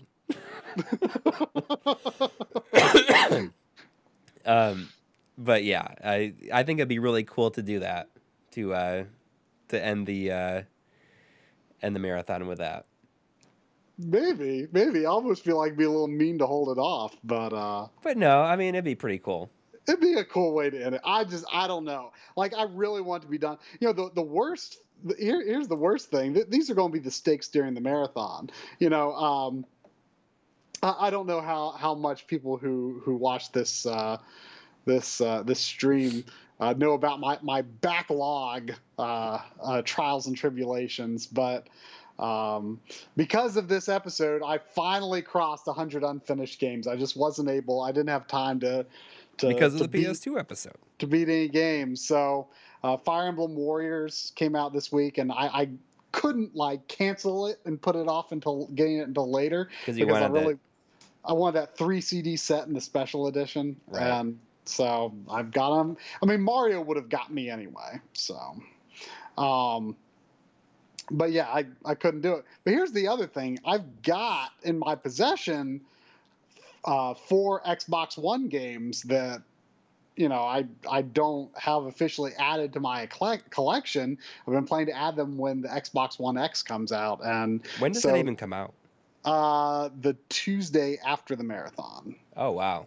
So I think that's right. I think it's the Tuesday after the marathon. So I'm going to have a sudden 4 extra unfinished. So really, I'm going to need to beat like 6 or so games during the marathon to totally be safe. But I bet I'll have time to like play stuff like Sunday or Monday if I need to. But yeah, we'll see. We'll see. But either way, like I'm definitely going to be beating some games in November and December. It's going to be good. Yeah. But you feel like the 4K episode is probably not going to happen by Black Friday now. I don't think so. Like I'm just going to be so burnt out by the end of this, by the end of this PS2 episode. Like I want to do that episode right. I mean, it'll happen before Christmas, but I want to do that episode right. It's not going to be like crazy long or anything, I don't think. But I don't want to shortchange it either. I don't want to do it being in the wrong frame of mind. Like I'll work on the script, right, and like sort of feel out like what I feel like I need to say about it. Sort of scope out what the situation is going to look like. Mm-hmm. I just don't see how that's going to happen because I'm just going to need some time off. I can't really go into something that intense again. I mean, it's not going to be as intense by any means, but I mean, this PS2 episode is a challenge. It's a challenge. So, well, I mean, we'll see what happens. Hopefully, like the rest of the year, we'll have like some fairly consistent output. I mean, that's the hope. I guess like I think I put it on Twitter and on like our Instagram account the other day. One of the reasons I haven't had as much time to work on the newest episode myself is because I've been shooting some video like every day with a group of people that are opening an arcade like right down the road from my house. So I'm kind of trying to make a little like mini documentary out of what it takes to open an arcade in 2017, and I think it could turn out cool. I have no idea how it's going to turn out though. You definitely need to release that in 2017 because that'll be if that's going to be the title, it'll be awkward to release that in 2018. Well, I mean, they're going to be opening in probably like 3 weeks. So I mean, the amount of time that I have to like shoot with them is like just comes down to like when they're moving the stuff in. Mm-hmm. And I think it's pretty cool. I mean, I have no idea what I'm going to end up with because I'm just like shooting stuff every day. It's just going to be a neat episode because it's going to be a neat thing that's opening up. Like I showed you that I shot it like a time lapse of them bringing in all these arcade machines and stuff. It looks great. And like you never know how it's going to come out, right? I'm going to do my best with it. It'll be a little something different. So that's really taken away. Like if I have some downtime to work on the episode, then they're like, oh, we're going to be moving these games in. You should come and get some footage of it. Yeah. It's lots of little things that I try to get if I can. Anyways, I guess that's going to do it for this week. We'll see you next week. And then the week after that, so it's like we'll have a stream next Sunday. And then the week after that is the marathon. Are we going to stream that Sunday? No. We're gonna. Do we even know what time we're starting? I think it's at 10 a.m. is when it starts. Oh, so okay. But I mean, we'll try to get some stuff out, kind of explaining like what we're doing, like in writing this week. Yep. All right. Good night. Good night.